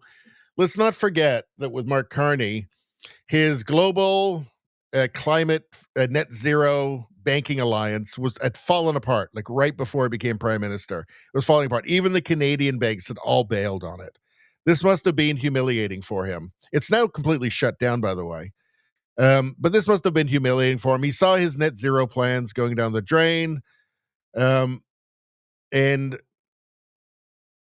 I think this was a last-ditch effort to preserve it, to jumpstart it again. Again, let's not forget, this guy was the UN climate finance envoy. He'd been spending the last 15 years working on this, putting this together. This was his baby, right? His time as governor of the Bank of England. He convinced them to go down his net zero lunacy path, and it's been a disaster for them. It was all falling apart in front of his eyes, and I guess this was his thing. This was his shot. So he's going to take over Canada and use it as his net zero laboratory. Max out the national credit card, and then he'll leave. He's got, 4 passports or whatever. Although I think he had to renounce some before he became prime minister. But he probably didn't. He probably lied about that as well. But he'll leave the country, a very, very wealthy man, and with a lot of people owing him a lot of favors. And I think it's more about seeing his work fulfilled at the, at Canada's cost. Cal says Radio Baloney should be the official Alberta sovereignty show. All you need to do is watch it and see how insane corrupt Canada has become. Well, yeah, I'm probably not helping the nationalist cause. Let's see. JJ, how you doing? Did JJ just get in or see you early? I can't remember. Let's see. Oh, we forgot about Sergeant. Oh, we got rid of that tab, though, so we can't do it anymore. God damn it. Oh, well. All right. Trudeau survivor. Trump is going to want her in a paper bag just to talk to her. Look, Carney knows exactly what he's doing. He probably got on the phone with JT right after and just had a good laugh about it.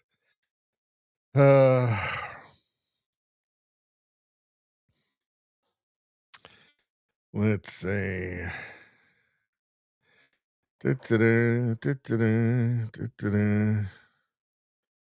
Kami Carney, JJ Nevada says, good point. Let's see.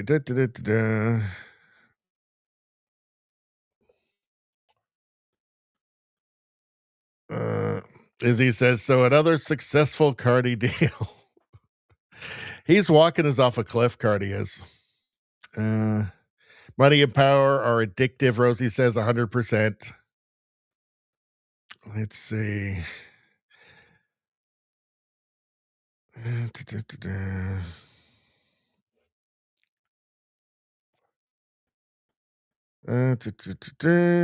Hold on.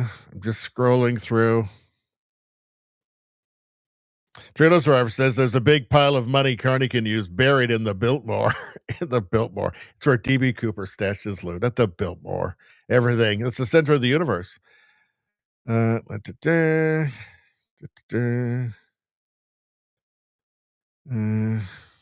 right.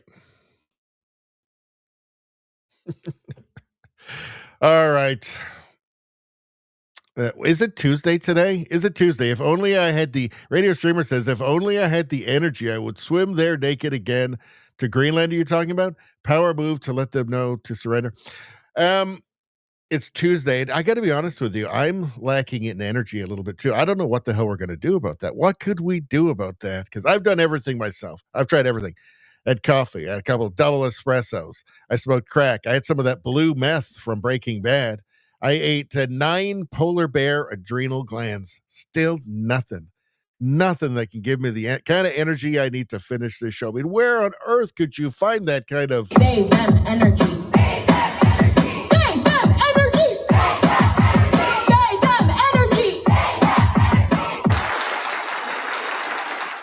And Teapot. And I can't believe we forgot to do that last week. I think it's been a couple of weeks we forgot to do the They, Them, energy. No wonder I've been getting low on energy. How do you guys feel? Do you guys feel jacked now? There we go. Trudeau's Fire says, oh my God, it's Tuesday. It's They, Them, energy that day. They, Them, energy day. They, them. I still don't think it's their best representative. I don't think. And Teapot. All right. Let's do meme reviews now that we've got our energy back. Charlie Canuck says everyone has a doppelganger, and there's Mark Carney, and there's also Mark Carney, but it says rectal polyp. Oh my God. They're the same person. All right, let's just move on. Let's say, what does it say? How lesbians look in the movies. Okay, those are the kind I like. How lesbians look in real life. It's Justin Trudeau and Katy Perry. Wow. So I'm happy for him, though. He's found, a new profession after politics right away. He's become Katy Perry's costume designer. So good for him. Good for him. Still prefer these lesbians, though. Those are the good kind. Let's see. The Buck QO posted this. Let's see. Stay away from liberals. They act like they're the victims from problems they created. Well, this is the leftist way, right? So you create the problems, and then you create bad solutions for the problems that cause more problems. So, for instance, printing, borrowing too much money, inflation spikes, then you borrow more money to send checks to people to deal with the inflation that you caused. Stuff like that. All right. Let us move on. What do we got here? Exclusive footage of AOC figuring out that the Spanish language came from Spain. Oh, no. Nobody told her. What I want for her. Oh, dear. Oh, dear. Poor woman. Poor brainless woman. Let's continue. Let's see. Yeah, Brian Norton posted this one. Let's see. Marxist, mountain lion, and toddler. Okay, so Marxist combined with mountain lion wants to kill you. True. Fact check, true. Let's see. Marxist with toddler makes a lot of rambling monologues. True. Mountain lion and toddler resist taking a bath. 100% true. Contest that. Let's see. What's this in the middle? Impossible to reason with. All three. This pretty much describes it, right? The worst part is the wanting to kill you part, though. And if you talk to, when they do men on the street interviews, well, you don't get them very often, but, you used to occasionally be able to talk to one of the revolutionary communists, somebody with a hammer and sickle patch on their coat or whatever. They would say openly that, we're going to have to kill a bunch of people. Like the landlords are going to have to die, that sort of thing. Very casually, just, do not take them lightly. Toxic cowboy. Let's see. Kids complaining about Spotify. They don't know the real struggle, which was, I hated that so much. No. Normally you could fix it. But then sometimes it just didn't work, and then it was just over. That was just done. This is probably Led Zeppelin 1 here that tape. Man, I feel the pain. Let's see.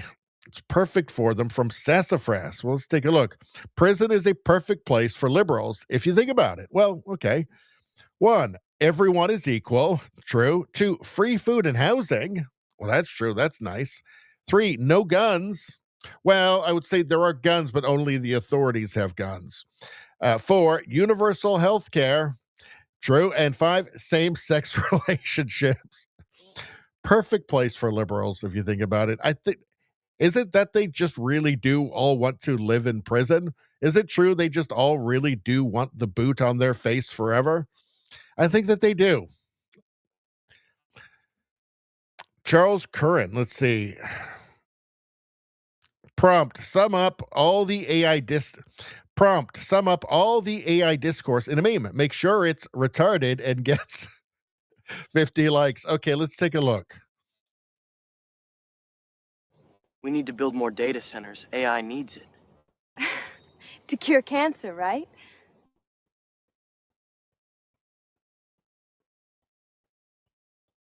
We're curing cancer. Right? We need to build more data. Oh, I love the internet. God, how I love the internet. God, how I love the internet. That's just, you know what? What's this here? Think you are, I am. Get it right. That's how I felt watching this. If this is what it turns out the internet is really just for, I'm good with it. I think I call it progress because it's funny. All right, let's see. Prairie putts. Let's see. Roses are red. Horses go clomp for the. Oh, we already did this one. All right, we can't do that one again. Let's see. Feminist. Schrodinger's feminist. A woman is simultaneously a victim and empowered until something happens. Then she chooses which state benefits her the most. So this does seem to be an actual strategy, right? So strong, powerful when you're looking for the job interview. But as soon as something goes wrong, I'm just a girl. Everybody's mean to me. That does seem to be, it's at once victim and empowered, just whatever is most convenient. I think it's wrong, actually. I don't think it's good for men or women or anybody. Let's see. Prairie Putts posted this one. I want free buses, Zoran Momdami says. Well, let's actually make this bigger. Zoran says, I want free buses. Be honest. Let's see. I love LGBTQ and the liberals. Be honest. I'm a Trojan horse. Thank you. Thank you. So what is he an Islamo-communist? Like, is he just an Islamist, or is he just a communist, or is he a combination? I do think that he's a combination of that. I think he'd like Sharia law, I think. But also communism? I don't know. Let's see. Funny stuff. Oh, no, we already saw that. Let's see. I think some of these memes got mixed up. Let's see. We did that.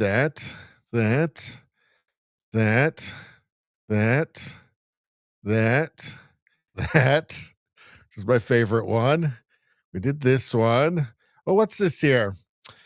Prairie Putts posted this one. Let's see. A drugstore here. Valentine's candy, candles, pepper spray. Well, that escalated quickly. It certainly did. Was that intentional? I hope it was. This is from Alberta Girl 62. He started believing things I knew weren't true. At first, I thought it was Alzheimer's. Then I realized he was watching CBC. Yes, that's what state media does to you, I'm afraid. Poor man. That poor man. All he had to do was turn off the TV. It's tough. Let's see.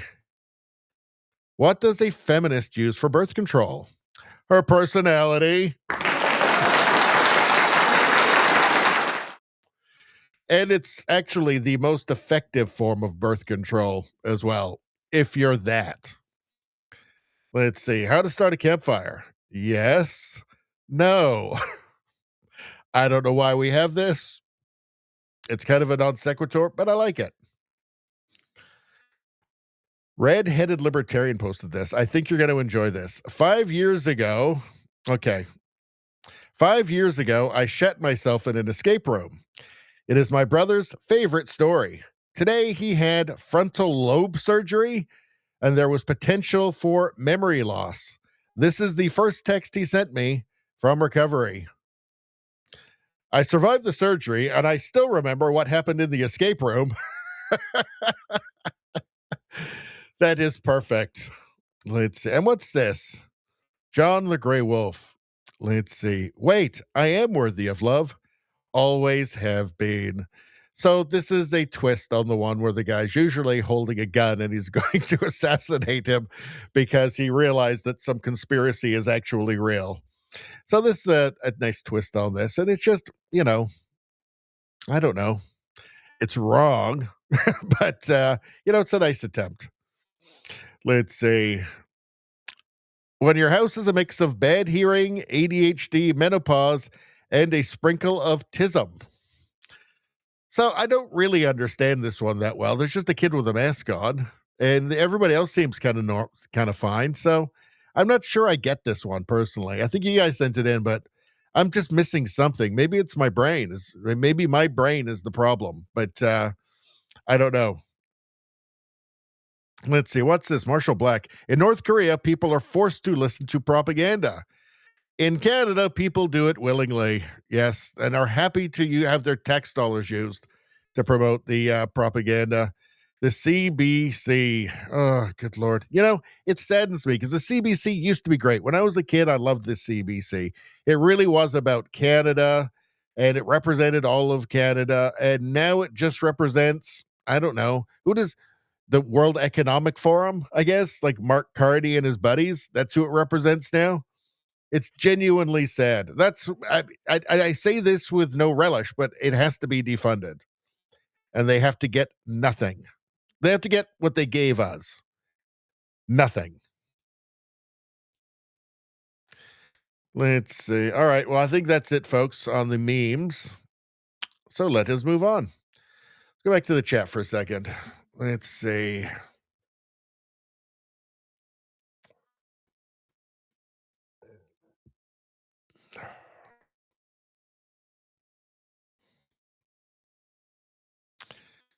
Let's see. All right. So Tuesday, Teapot. Please try and use, Radio Streamer says, please try and use AI to draw his face on that. You're talking about Carney's face on the polyp. We may now have our Carney Weekly. Oh, dear. It's just too dark. It's too dark. Cal says they should send Energy Girl to negotiate. Let's see.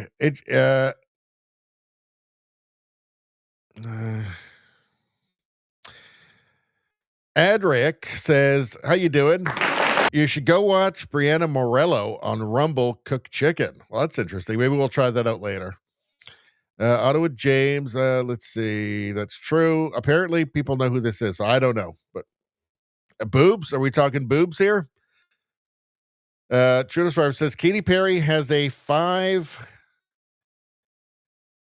I don't understand what that is. What are you talking about?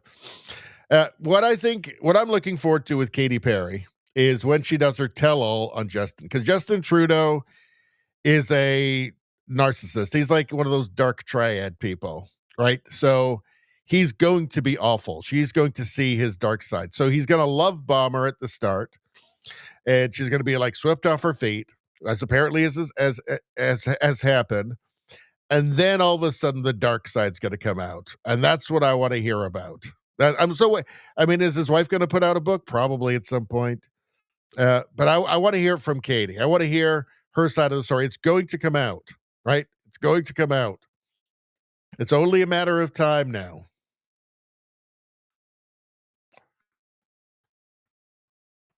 Let's see. Radar Streamer says, oh man, I had to do that with so many cassettes. It was tragic when it just broke. Just awful, because now it's just done forever. Let's see.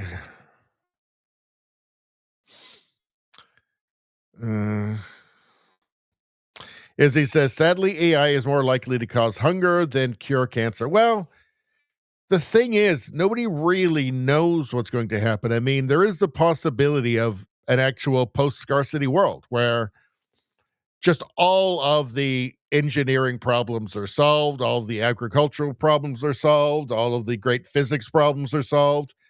And then you just, again, this is wildly speculative sci-fi, but you end up with a world where manufacturing basically costs nothing anymore, and just robots are doing everything. and resources are basically free. So food, whatever you want, basically free. That's a possibility. I mean, I don't think that's close.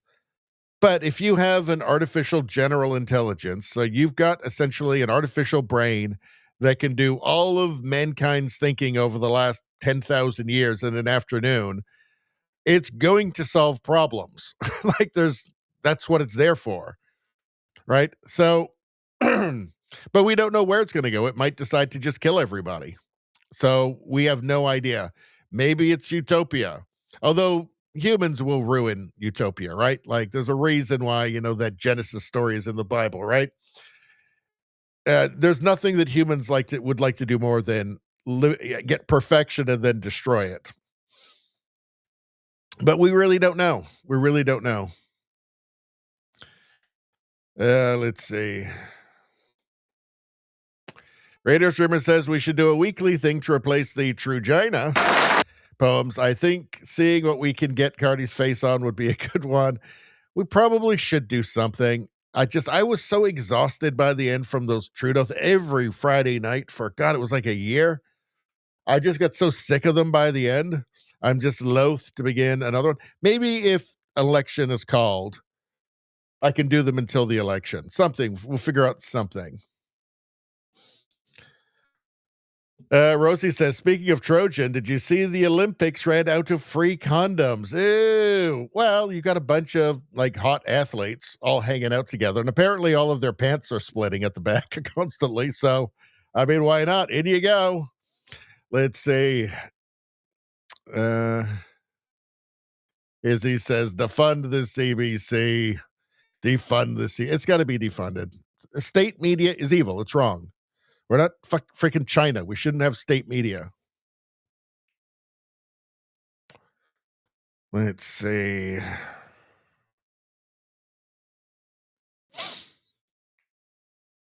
Ottawa James says, I don't remember CBC being that great, to be honest. Well, I mean, they had shows on that I loved as a kid, right? You remember the Lumberjack cartoon and the Littlest Hobo and King of Kensington. Was King of Kensington CBC? I don't know. I mean, I know Kids in the Hall was CBC at one point. SCTV was CBC at one point. The Beachcombers. It was good. It was great Canadian content back then.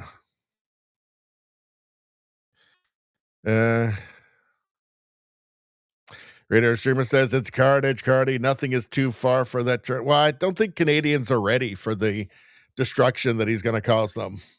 I don't think I have any idea.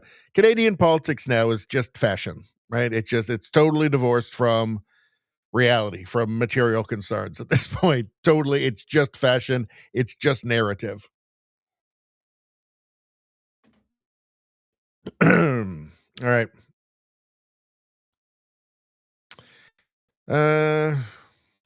Rosie asks, whose wife is True China? Married and has, so he's divorced now, or they're split or something. I don't know if they're actually divorced yet, True China and his wife, but he's with Katy Perry, and her hair looks fantastic since he started doing it. Let's see. Yeah, it's separated. Ottawa James says there's. I don't think they're actually divorced yet. Let's see. Trudeau Survivor says a 5-head is a woman or man who has an exceptionally high hairline. I did not know this, making their forehead look very large, turning it into a 5-head. I see. I've never heard this before, Trudeau. My apologies. I was completely ignorant of this. So forehead, but then you switch FORE to FOUR, and then you say 5-head. I see. 5-head. It's a good one. Let's see. Cal says Trudeau is as real to Katy Perry as her space flight was. Well, maybe it's just a thing to get publicity. Apparently, she's been struggling to sell concert tickets and stuff, so maybe she's on her way out. Maybe she's aging out. Let's see. So they'll have to get another pod person and put her into the pop music machine.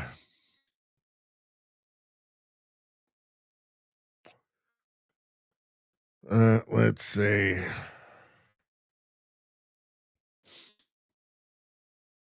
What are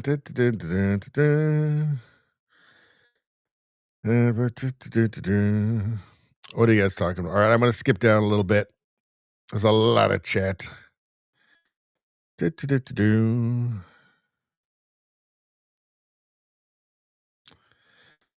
All right, let's just move on.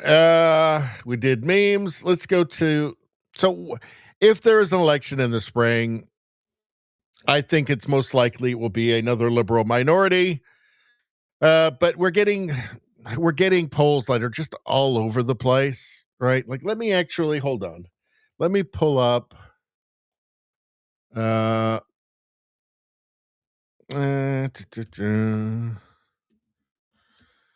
One second, you guys. Okay. Where is it? Where is it? Okay.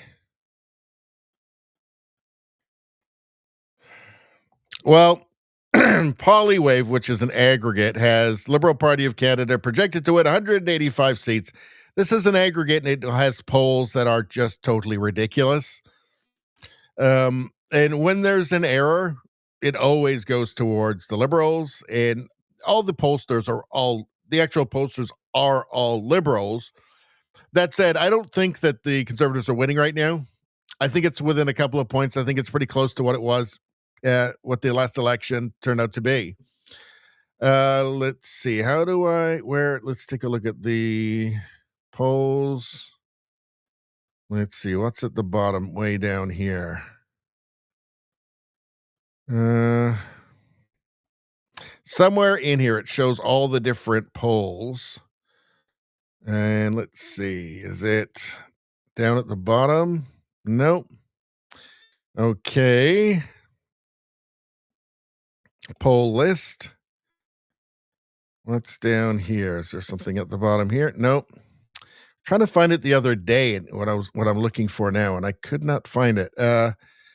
Let's see. View details. Here we go. Okay.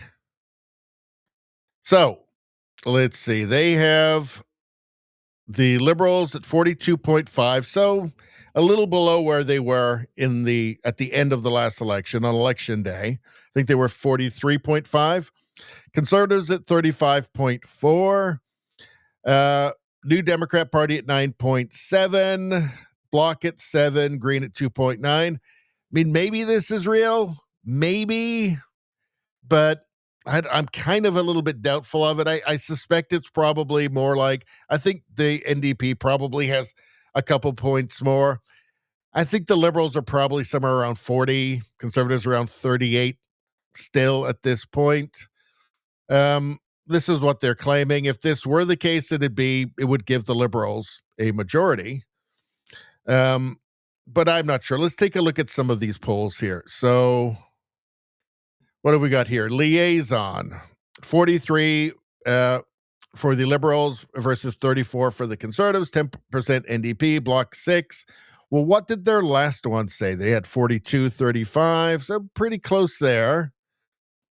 Let's see before that, 43-35, 8-7. So they're pretty consistent in there. That doesn't mean that they're right, but at least they're being consistent in it. Nanos has the Liberals up 38.1 to 36.5. I think this is a bit more realistic. NDP at 11.1, Bloc at 8.3, Green at 4.4. Maybe that's a little high for the Green. What did Nanos's last one have? That was 39 for the Libs and 35 for the Conservatives, 12.6 for the NDP. Abacus 44 to 37. The previous Abacus was, where was it? 41 to 39. That's January 16th. So I don't know. I mean, they're kind of all over the place. Like, let's see, you've got Research Co. 45% to 32% conservative. I think that's just clearly not real. Here you've got 51.1% to 35.5%. that Main Street, that's just not real. There's just no way. That's just not realistic.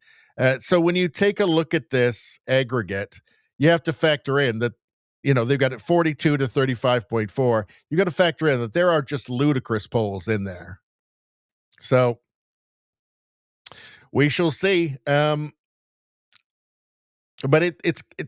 again, a lot of these polls are all over the place. Let's see. Liberals lead down to 2% in latest Nanos poll.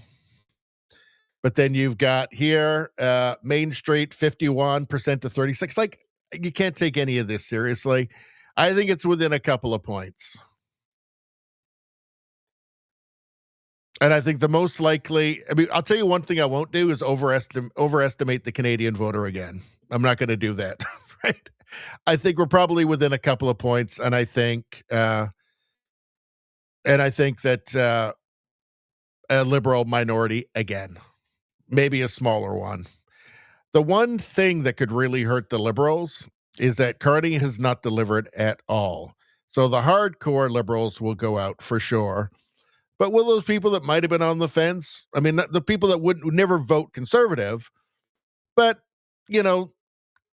it's a pain in the ass to go and vote. Will they really be motivated to vote for Carney again, considering nothing has gotten better and everything has just simply gotten worse?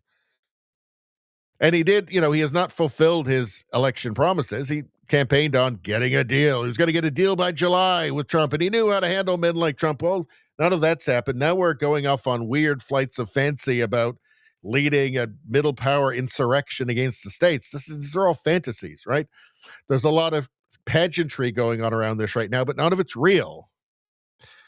Will those people, again, not that they'd ever vote conservative, but will they be most motivated to get up and go and stand in line and vote for Carney again? That's kind of a wild card here. And of course, whatever happens with the NDP. If the NDP ends up at the same numbers, it makes it really, as the last election, it makes it really tough for the Conservatives. But maybe, again, you get NDP voters who went to the Liberals being kind of disillusioned. Because these, the memorandum of understanding with Alberta, they actually take that seriously. They actually think there's a chance that will result in a pipeline. And they won't like that because they're eco-fanatics. So there is, I think there's a couple of wild cards in this that maybe aren't being considered. And again, will Carney have the sufficient enthusiasm to get people to actually get up and vote? They may answer the phone for a poll, but will they get out and vote? That said, I'm not going to overestimate the Canadian people in election again. So I just expect the worst. All right. Let's go back to the chat for a second. Because actually, we're getting pretty close to the end of what I've got. I thought it was going to be a lot longer. Radio Streamer says, I loved watching PBS as they came to the realization that Trump was winning. Fair and balanced, my ass. They almost cried. If you haven't watched them, watch the compilations from election night from MSNBC and CNN and PBS and then left-wing influencers. It's hilarious. They just can't they were so delusional, so in the bubble. They just couldn't imagine, David Pacman, those kinds of people. They just had they could not imagine Trump winning. They're so deeply in their bubble. Ottawa James says Nanos actually published a closer poll today. Well, let's take a look. Let's see if we can find that. Oh,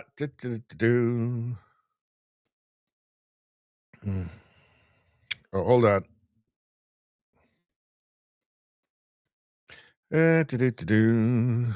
Nanos poll. I was surprised by the Nanos poll because usually they err really in favor of the Liberals.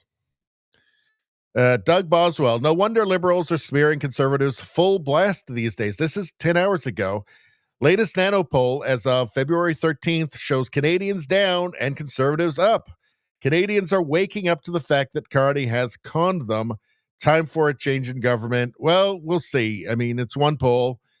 38% liberal, 37% conservative, 11% NDP. I think they're going to end up somewhere in that 10 to maybe 13, 14% range. It depends, I think, on whether and when the election is regarding when the NDP, when the election is compared to when the NDP gets their new leader. That could make a difference of several points for sure. They've got the bloc at 8%, and the bloc is doing well right now, and they should be. So this actually could result, even with the Liberals up by 1 point, this absolutely could result still in a conservative minority government. So, because the Liberals have lost their kind of efficiency advantage in the vote. Let's not forget that the last two elections, the Conservatives, before the last election, the previous two, the Conservatives won the popular vote and lost the election. So that can happen. Let's see.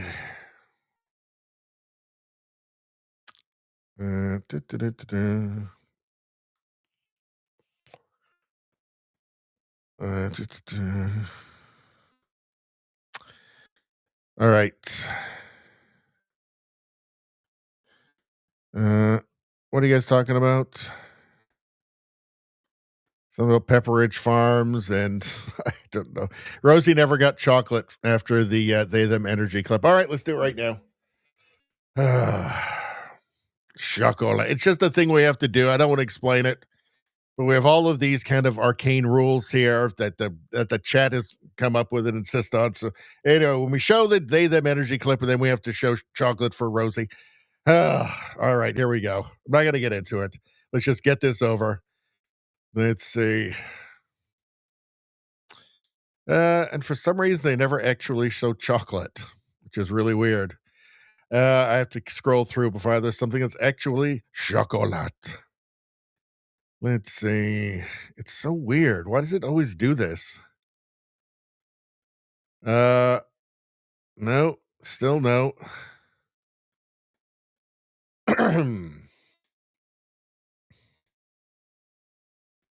Well, this is kind of horrifying and weird. Let's see. What a devious trick to play on an innocent soul who thinks you're about to eat a tasty treat. If I bite into chocolate and get a carrot, I'm not going to be happy. I'll tell you that. Let's see. You take a carrot and then you put chocolate on it. And then you put some of that on there, Nutella on there. And then you give it to someone. I guess they're kids. But doesn't this make it not healthy, though? This looks awful. This looks awful. But, okay, we have to see. Now, okay. Take a word for it. Try it for yourself now. Take a bite and see what it tastes like. Your kids are going to love it. I don't know. I mean, everything is wrong with this. Everything is wrong with that video. Now, wouldn't it actually be healthier to just not have your kid not eat any of that? Like, just skip the carrot and also the rest of it would be healthier than, like, if that's what you need to do to get your kid to eat a vegetable, like, maybe just don't give them the vegetable, right? That would be healthier. Anyway, counts as chocolate. Counts as chocolate. I've done my part. Let's see.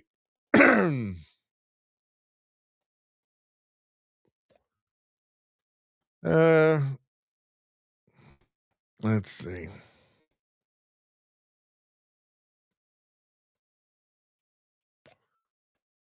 JDL has a landline, so JDL gets polled. That must be fun. Rosie says, same with CNN. We're in CNN hotel in Atlanta watching the newsroom across the big atrium. Priceless when Trump won. A lot of tears. A lot of people who just were totally delusional. We got it right, didn't we? We got it right. That was a fun stream, that election night stream. That's my favorite stream of all time, actually.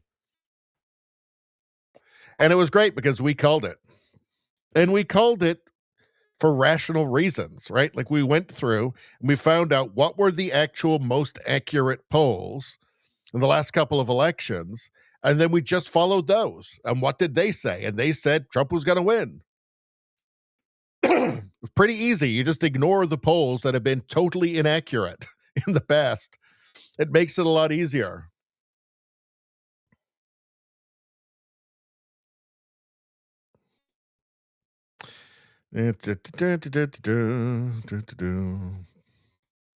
All right. What were we doing next? So we did the poll stuff. What's this? So from Bellingham. So Bellingham is right across the border from the Lower Mainland in Canada. Saw this bumper sticker at Costco. So this is an American here. So an American saw a Canadian that had driven across the border to get cheaper groceries at Costco in the United States. And I've been saying for a long time, most Americans have no idea there's a trade war. They don't know anything about this, right? They're not paying attention. It doesn't matter to them. Whereas it's this national obsession that causes Canadians to vote for the wrong people. But Americans are paying no attention. It's just this totally trivial matter. Saw this bumper sticker at Costco. Does anyone know what this is for? It says elbows up. So this is Canadian with the elbows up motto. Elbows up against that mean Trump and those Americans and stuff. So the irony here is that the elbows up person who's just so mad at the Americans, so mean, is down shopping getting cheap groceries across the border. So here's the irony. Let's see. Tristan Hopper posted this. Two things about this post. The elbows up EV driver is loading up on cheap groceries in the U.S. Bellingham is on the border with Metro Vancouver. Two, the American poster has no idea what elbows up means and likely has no idea there's even a trade war with Canada. Yes, this is true. I've been saying this on the channel for months and months since the whole thing started. Americans have no idea. Most Americans have no idea any of it. They don't know what elbows up is. They have no idea any of this is happening. It is a totally, perfectly trivial matter in the United States, while it's a national, moral, economic panic in Canada. Elbows up. Apparently, elbows up means destroying your own country out of spite for some reason. It's lunacy. All right. What else have we got? Anything else here? Oh, I guess we can move on. Let's see. Already did that. I don't think we need anything on here. What's going on here? So, I meme, therefore I am, posted this. Unreal. Canadian Crown prosecutors believe that a Grand Prairie unhinged lunatic who identifies as a gender-fluid individual and stabbed his 8-year-old daughter and assaulted his 7-year-old son should serve just 5.5 years behind bars. This person's out, by the way, like driving around Canada. The man, who goes by the name of Alice Michael Atwood, was released on bail after pleading guilty to aggravated assault. He called the vicious attack on his children a horrible error and bad decision. So I have not verified all of this. But I do know this person is real in Canada, and it's the state of Canada now. This is the state. This is equity. All right, you want to know what the definition of equity is? This is the definition of equity. Right? This is it. This is what it will do to your society. This is the madness that your society will descend into. Equity. Okay. All right, let's move on. What do we got here? So, in the UK, there's a new political party, Restore. And it's only just days old at this point, and it's already shooting up in the polls. Why? Well, I'll give you an idea. Now, Nigel Farage with Reform was supposed to be the savior, the conservative savior of the country that would set things right and reverse the now decades of damage done to the country by their leaders, by the people they have elected who have immediately betrayed them. I'm talking about the British people, betraying the British people. Here's Rupert Lowe. He was kicked out of Reform, by the way, for being conservative. So let's see why people like him. The NHS exists to provide the best possible care to patients. Now, some of those patients will feel more comfortable speaking in their native language. I don't care. Right? I have no interest in that. Well, fine. Like They should speak English. They live in England, they should speak English. Doctors take... The NHS exists to provide the best possible care. So, I don't know. No lies there. No lies there. From February 14th, from Britain is Broken, Rupert Lowe vows to abolish the asylum system. Well, let's see. In Canada, we're paying, what, $1.5 billion for people who are still in Canada with failed asylum applications.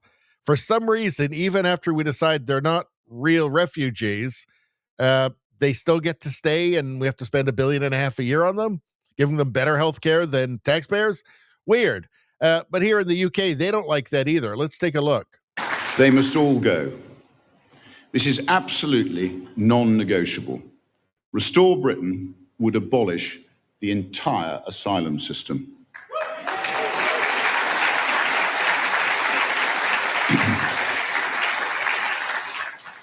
No more asylum seekers. The scam will end.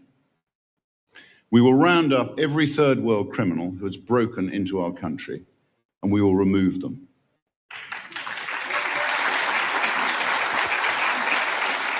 Without compensation, without delay, without apology.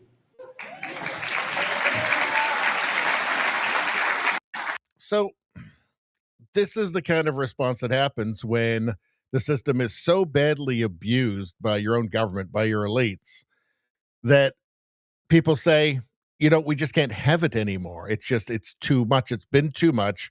We need to now get rid of the numbers. The millions of people, all right, it's already too much. We just can't do anymore. This is now just broken, right? So let's just stop it entirely. It's a rational response to the problem. Now, this is all going over very well. So Basil the Great posted this. Who would you like to see being PM? PM? Yeah, Prime Minister. Rupert Lowe. Who would you like to see being PM? PM? Yeah, Prime Minister. Rupert Lowe. Now, I guarantee you this guy would have said reform not very long ago. But reform is proving itself to be kind of nothing, just a kind of establishment light. And I think people are feeling betrayed. And, it can make people feel hopeless, right? So Rupert Lowe he looks like maybe he's their last chance. From February 15th, Rupert Lowe, what's his message here? Don't take it anymore? Let's take a look. My message to people listening is, don't take it anymore. You've got to stand up, and you've got to, if you see something that's wrong, challenge. People have let this happen, and I think in a way, I plead with the British people every day. I say to them, don't take this lying down. If you get some petty-minded bureaucrat bossing you around, stand up to them. They're your servant. They're not your master. The state is there to serve the people. The state is there to serve the people.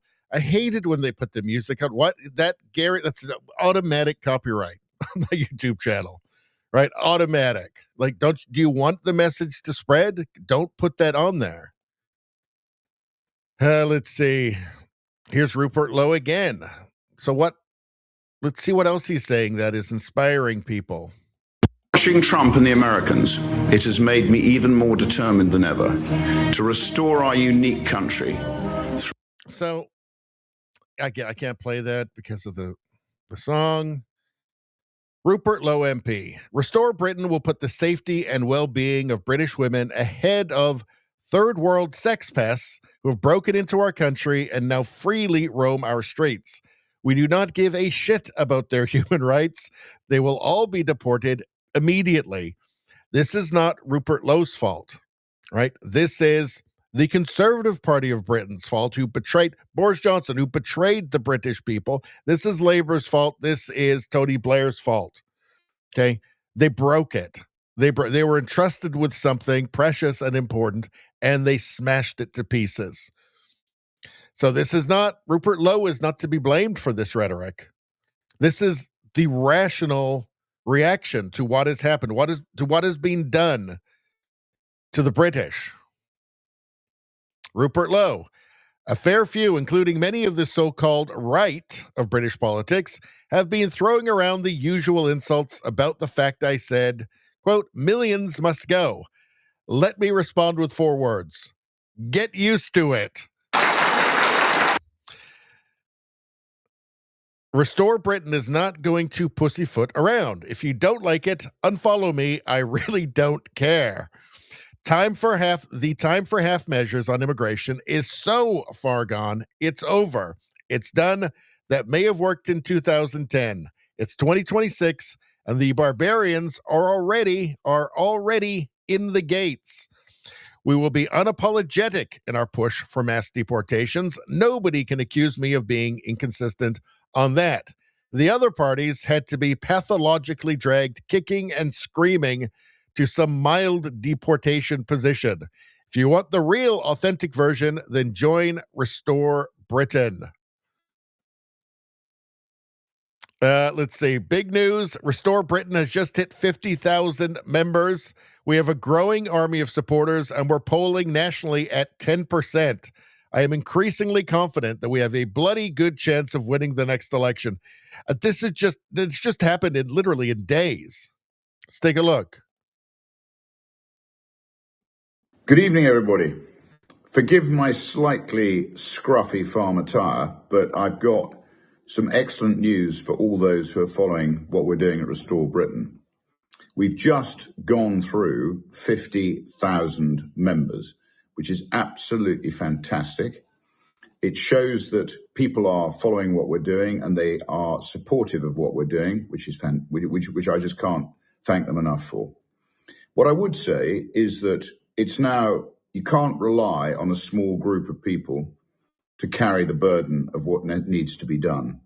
So I appeal to all of you, join us in as many numbers as you can, but spread the word, start to challenge when you think things are wrong, don't accept everything, do it legally, do it fairly, do it in a British way, but please, let's spread the word, let's collectively take on this malaise that has infected Britain. We need to get rid of it.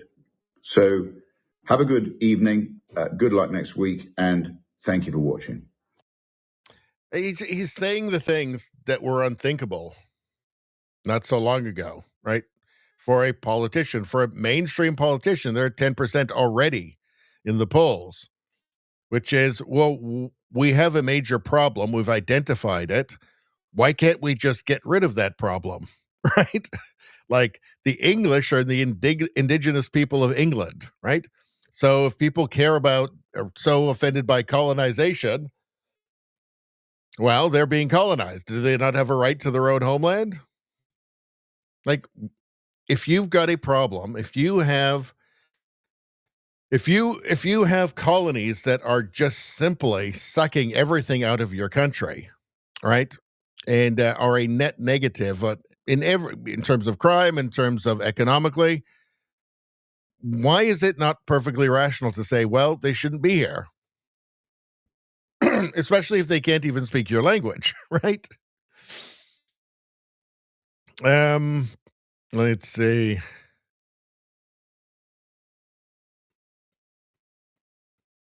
Elon Musk says, join Rupert Lowe in Restore Britain because he is the only one who will actually do it. So February 13th from Rupert Lowe. When I said this is all happening in days, I mean,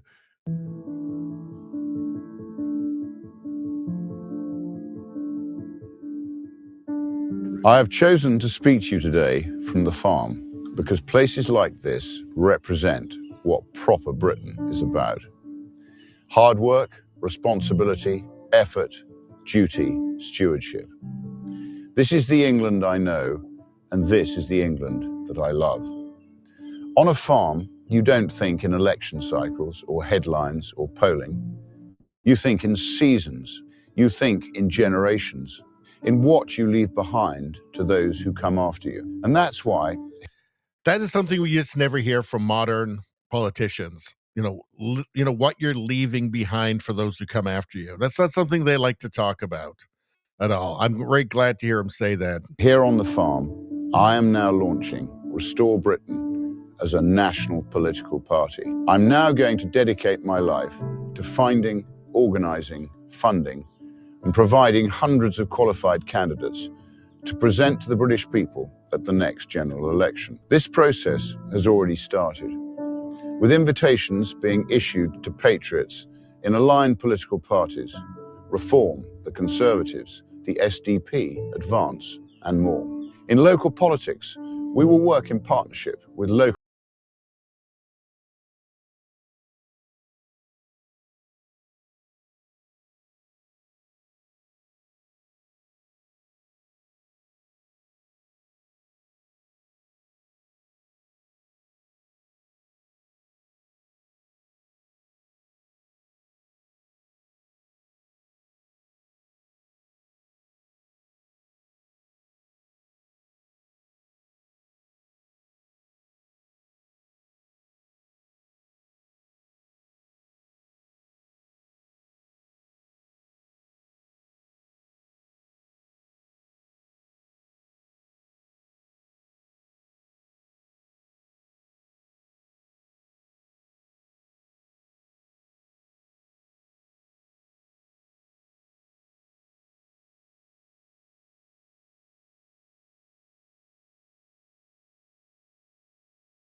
message will be unrelenting.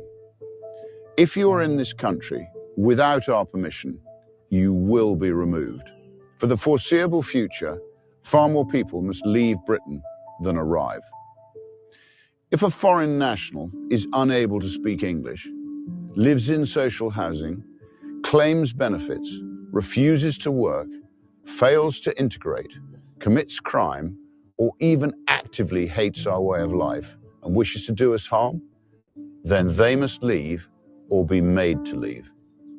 Restore Britain will make our communities safe again for women and children. That I promise you. If that means millions go, then millions go. We're constantly told that the economy needs vast swathes of low-skilled migrants. We know that's simply not true. What we need is to get millions of healthy Brits back into work. A radical overhaul of how welfare is delivered. Protecting those in genuine need, but not funding healthy shirkers to live off the back of hard-working men and women. If you can work, you must work. It really is that simple. Restore Britain will be abundantly clear. If you consistently refuse work, then you will lose your benefits. We will punish indolence, and more importantly, we will reward success. We will provide vast economic incentives for men and women to start businesses, generate opportunities, build wealth, and create self-sufficient families. Standing here today on the farm, I know exactly what it means to deal with energy bills, labor shortages, regulation, unproductive paperwork, planning restrictions. So I'm sold. I'm sold. I would vote for him. if he could run in Canada, I'd vote for him 100%. The name of the party is apt, Restore, because I think what sane people across the West are looking for is a counter-revolution, a restoration of the ideals and the policies that made the West great in the first place. That's what he's appealing to, right? And this is a good thing. The Western civilization has been the pinnacle of human well-being by every metric, and it's not even close, right? It's now starting to fail in that endeavor, and this needs to be reversed. So, yeah, again, a name like Restore, perfectly apt, because that's exactly what it is. That's what Trump is trying to do in the States, restore the United States. restore the ideals and the promise and the aspirations of the United States and what it meant to be an American. He wants to restore what it meant to be British. And to me, it's a very aspirational and a very sane, and I think also just a deeply pragmatic endeavor, right? Because it just makes sense. Do the thing that actually makes sense. Forget about feelings. It's past that time now, right? That's a luxury that you can't afford anymore. That's what he's appealing to, and I hope he's successful. Let's see what's going on here. All right, so that's old. All right, so let's move on. Actually, let's go to the chat because we're getting to the end of the stuff I put together. Let's see. Omnivos, how you doing? Let's see. Gonna go back a little bit.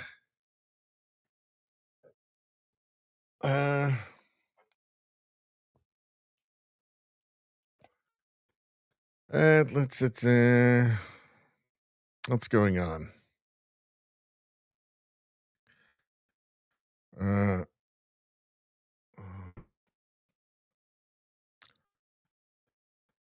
All right, hold on. I know what James says. YouTube was off for 2 hours earlier. Oh, that's interesting. Nevada says YouTube sucks. Nevada says ship them all out. But why do you want to have this? Like, how does it make any sense? Oh, by the way, for the YouTube people, subscribe to the new channel, Radio Baloney News. It's been up for around 5 months now. Please go and subscribe there. I think eventually we will migrate everything over to this channel. But right now it's the world news, US news, UK news, all that stuff, meme reviews, woke my virus stuff, all that stuff's going to Radio Baloney News now. So please go there, subscribe. The algorithm isn't helping me out, but you can. All right.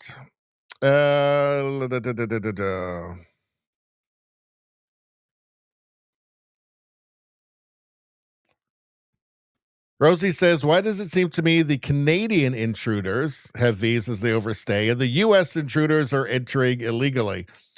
So there was a big fuss in Canada because there was a Canadian got arrested by ICE. And it turns out all he had done was overstayed his visa by like 15 years. So this was the latest crime against humanity. Just pathetic. Let's see.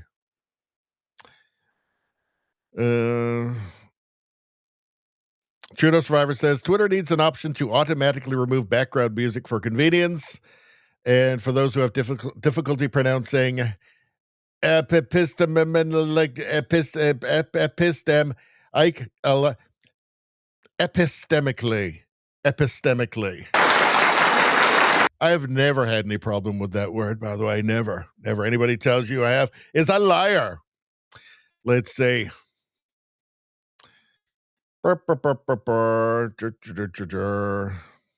Nevada says, sounds like common sense. Rupert Lowe. It does. Here's the thing.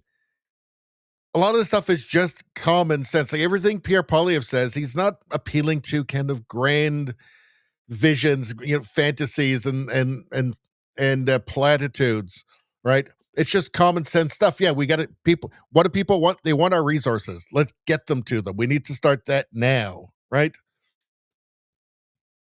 Let's see. JDL says the Western governments hate us. It sure does seem like it, doesn't it? It sure does. Let's see. Trudeau Survivor says, I don't think what's a Yamamba? Spreading Nutella on a carrot counts as chocolate. Hey, shut your mouth. Shut your mouth. We're not doing more of that. Let's see. No, guys, don't do the can you still hear Richard? I hate that. I hate that so much. Let's see.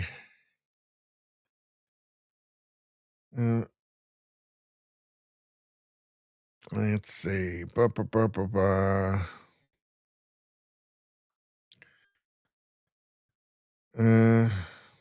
Radio Streamer says that, I guess talking about Rupert Lowe, he is a violently British answer to Trump. Well, it's the same thing. It's all about restoration, right? Let's see. There's an old Kipling poem, something about when the English began to hate. I think it's something like that, or that was a line in one of the poems. I can't remember exactly. Let's see.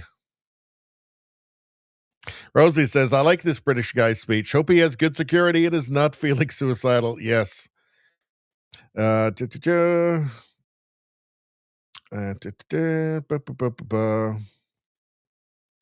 Sherman says he is the kind of trade partner we can work with, mostly because he's part of the, mostly because of the not a commie part. The not a commie part. We like the not a commie part. Nope, not doing it. Not falling for that one. Let's see. Nevada says Bosnia is just a brick house. Well, let's wait. Let me see. Check out Bosnia. There's Italy. Let's see. The Italy weather lady's great. The Turkey weather lady's fantastic. Big fan. Big fan. Great fashion choices. Mexico. Mexico one is fantastic. Yeah, love the Mexican weather lady. She's great. There's Spain. Spain as well. Bosnia. Bosnia, brick house. I like her. Let's see. Well, let's see. JDL says common sense is not as common as it used to be. Well, we're told now that common sense is fascism or something. So accurately describing reality is fascism now. I'm not being facetious. That's what they actually tell us. Let's see. Trudeau Survivor says Yamamba is Japanese for mountain witch. Mountain witch. Nice. I did not know that. I've learned 2 things tonight from the chat that I didn't know before, and I've forgotten the previous thing already. So I guess I've learned one thing. Let's see. Fabian socialism is the problem. Fact, JDL says. Well, that's a very British thing, isn't it? Fabian socialism. All right. There's UK stuff. Get all of that. All right. So now we can move on. EU. So let's see. Europe is cooked. Let's see. Ignorance, the root and stem of all evil posted this. Europe is cooked. War. So it does seem that the EU is determined to start World War III. So let's hear what Ursula von der Leyen, is that her name? Ursula von der Leyen. So let's see what Ursula von der Leyen has to say. So she is the president of the EU. I don't know what. She's president of the EU, I think, something like that. Actually, let's find out. Hold on. Let's do a fact check quickly. Ursula, what's her actual von der Leyen? President of the EU Commission. All right. So here is Ursula von der Leyen, president of the EU Commission, and I believe she wants to start World War III. Let's take a look. I believe the time has come to bring Europe's mutual defense clause to life. Mutual defense is not an optional task for the European Union. It is an obligation within our own treaty, Article 42.7. And for good reason. It is our collective commitment to stand by each other in case of aggression.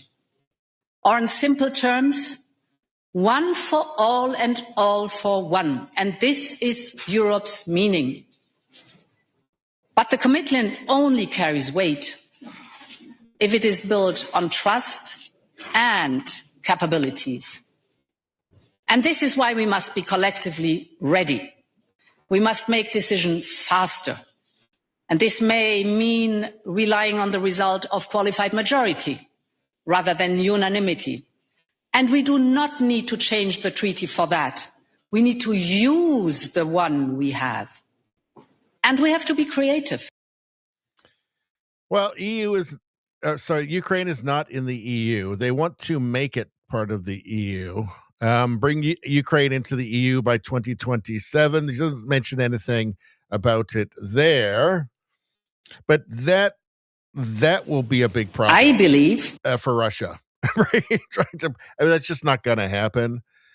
But I do think that they are, they're determined to use Ukraine and Ukrainians to weaken Russia. That's basically it. Just weaken Russia. They know Ukraine can't win, but just weaken Russia as much as possible. So that's their purpose. That's their goal. It seems kind of evil and inhuman to me, but they're going to keep going. All right, let's move on. All right, we're on the last one of the evening. Thank God. The last tab of the evening. All right, let's just go ahead and, oh, God damn it. We missed the whole thing. It doesn't matter. All right.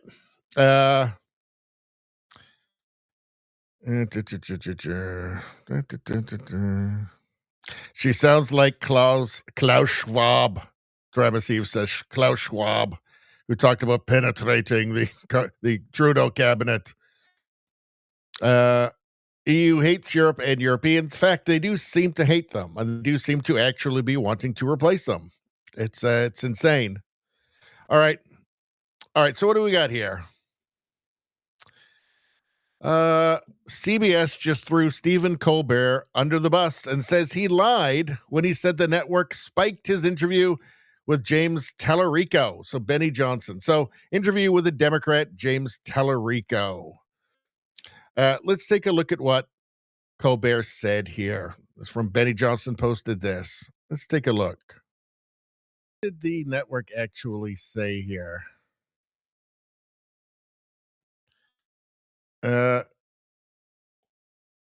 The Late Show was not prohibited by CBS from broadcasting the interview with Representative James Tallarico. The show was provided legal guidance that the broadcast could trigger FCC equal time rule for two other candidates, including Representative Jasmine Crockett. Well, she's a Democrat. So this is just a Democrat thing.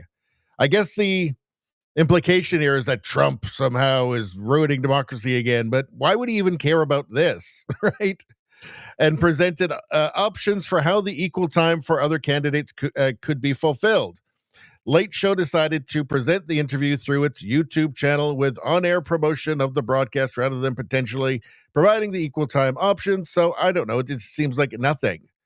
CBS just threw Stephen Colbert under the bus and says he lied when he said the network spiked the interview. Why don't they just fire him already? Just fire him already. I mean, he already hates the network, right? And he's just poison, and he's killed that show. He's killed his own show. It'll probably just be gone. Once he's gone, it'll probably just be gone, right? Nobody's interested anymore. Just fire him already. Let's see. Omnivos says they did that against Trump in the first election. So, yeah. Science Girl posted this. An Irish man named Shay Bradley leaves funny recording at his funeral. I would like to do something like this when I go. But mine will be funnier, though, when I'm dead. Hello? Hello? Hello? Let me out! Where the fuck am I? Hello? Hello? Let me out the fucking bag in here! Where the fuck am I? Is that priest I can hear? The fuck? Let me out! Hello! Hello!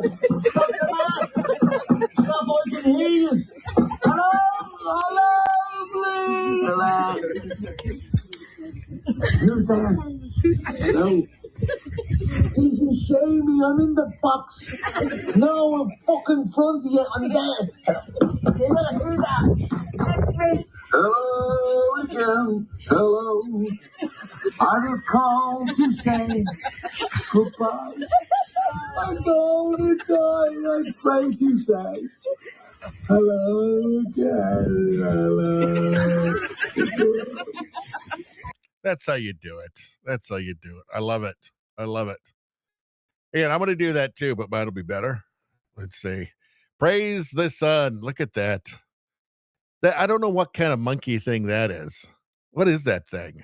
I said this earlier. It looks like Mr. Snacks. So I don't know. Is that a lemur? I think it's a lemur, actually.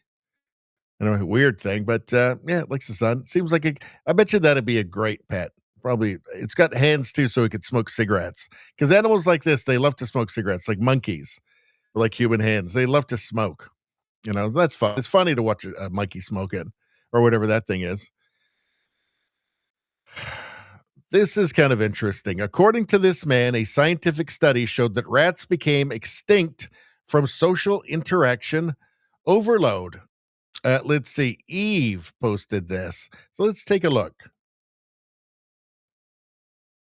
This is why everyone is single and men stop trying. This is the mouse paradise, a scientific experiment from the 1960s. They made the perfect world for mice with unlimited food, safety, and no predators. In the beginning, they placed 4 females. You know what? It's got the music. I didn't notice that when I looked at it earlier. We'll save this for the Monday stream. Yeah, just end up with like 15 copyrights like immediately on the stream. So let's save that for the premium stream on Monday. This wins the day. This never gets old. Well, we'll risk a copyright with this one. Let's take a look. Talking about on your show is your allegation that government officials are aiding in pedophilia, child trafficking, and the grooming of children, right? What do you mean, like what Jeffrey Epstein did with the Clintons?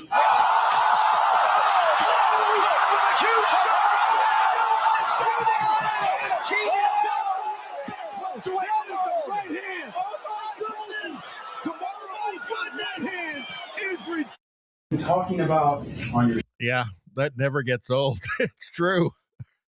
That, my friends, is what the internet is for. Let's see. Stealth. Here's a puppy palate cleanser. So we call these. It's just nice. Stealth mode activated. Now you're thinking that dog is actually crippled, so it's actually kind of sad, is what you're thinking. But watch, just keep watching.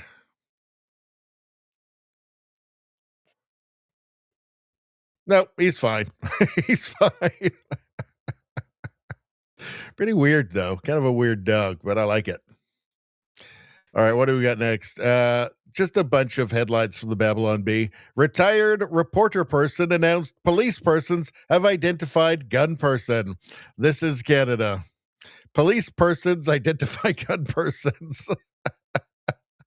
AOC condemns Spain for stealing Mexico's language. I think this is a common thing amongst the left, is that they're not aware that the Spanish language comes from Spain and that Spain's in Europe. So it's actually a colonial language. I think there's a lot of left. I think they are so ignorant that they don't even understand this. Let's see. Babylon Bee. Trump honors Hillary Clinton with new federal holiday. Almost President's Day. I think she'd take it. Let's see. Wife asks for husband's opinion so she can choose the opposite of whatever he says. Well, that's not true. That's definitely not true. There's no way that's true. Absolutely not. Let's see. His expression. Oh, dear. No music. No. We're going to turn the music off. You don't need it. Oh, dear. He's not happy. It's not his fault. He's getting his hair cut. Oh, he's trying so hard not to look. Oh, dear.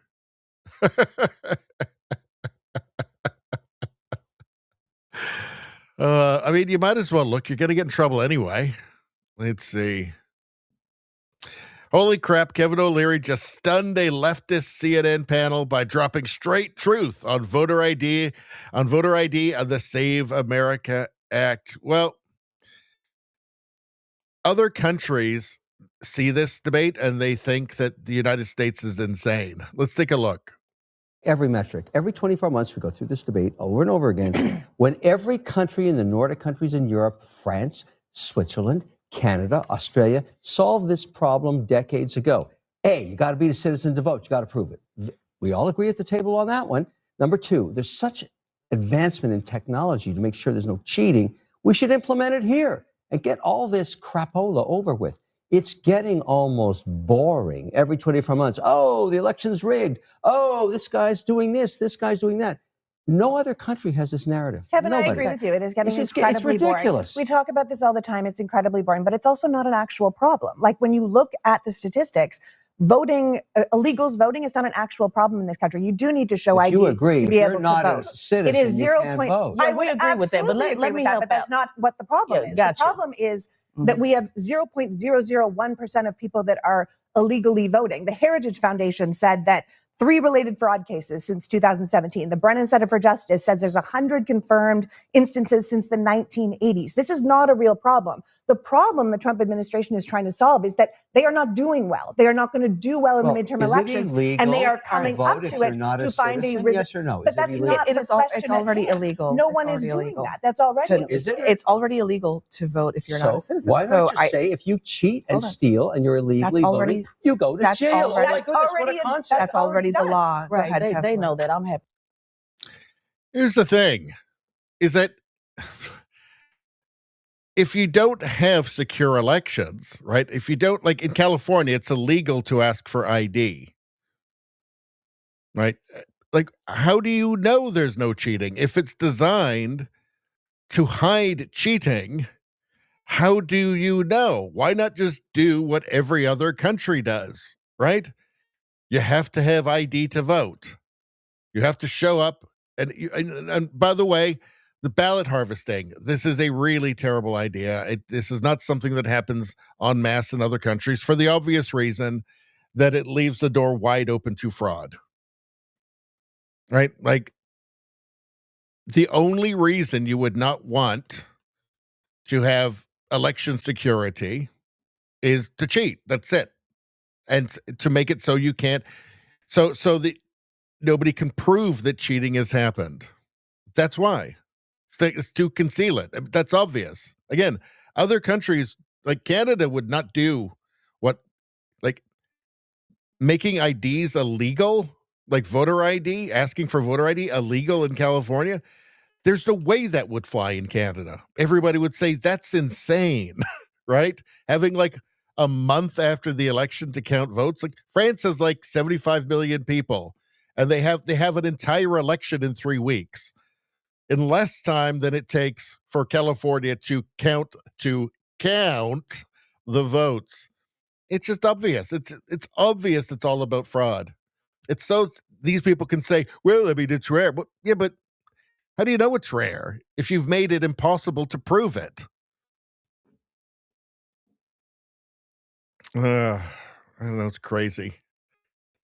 All right. Well, that's it, people. That's everything we had. Wow. What are we, 2 hours and 44 minutes? Nuts. Got through it all already. Wow. All right. Let's get to the chat, and then we'll call this thing a night. Let's see. I know what James says. AOC is kind of dumb.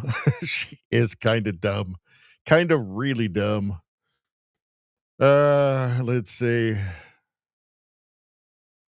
Izzy says, my Alex Jones is right jar is my retirement plan. Well, the Democrats have all gone full Alex Jones on Epstein now. It's hilarious, actually. They've all gone full, like, QAnon, the whole thing.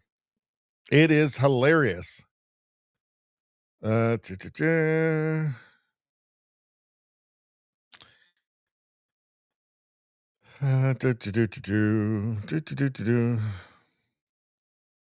Rosie says Alex Jones is more correct every day.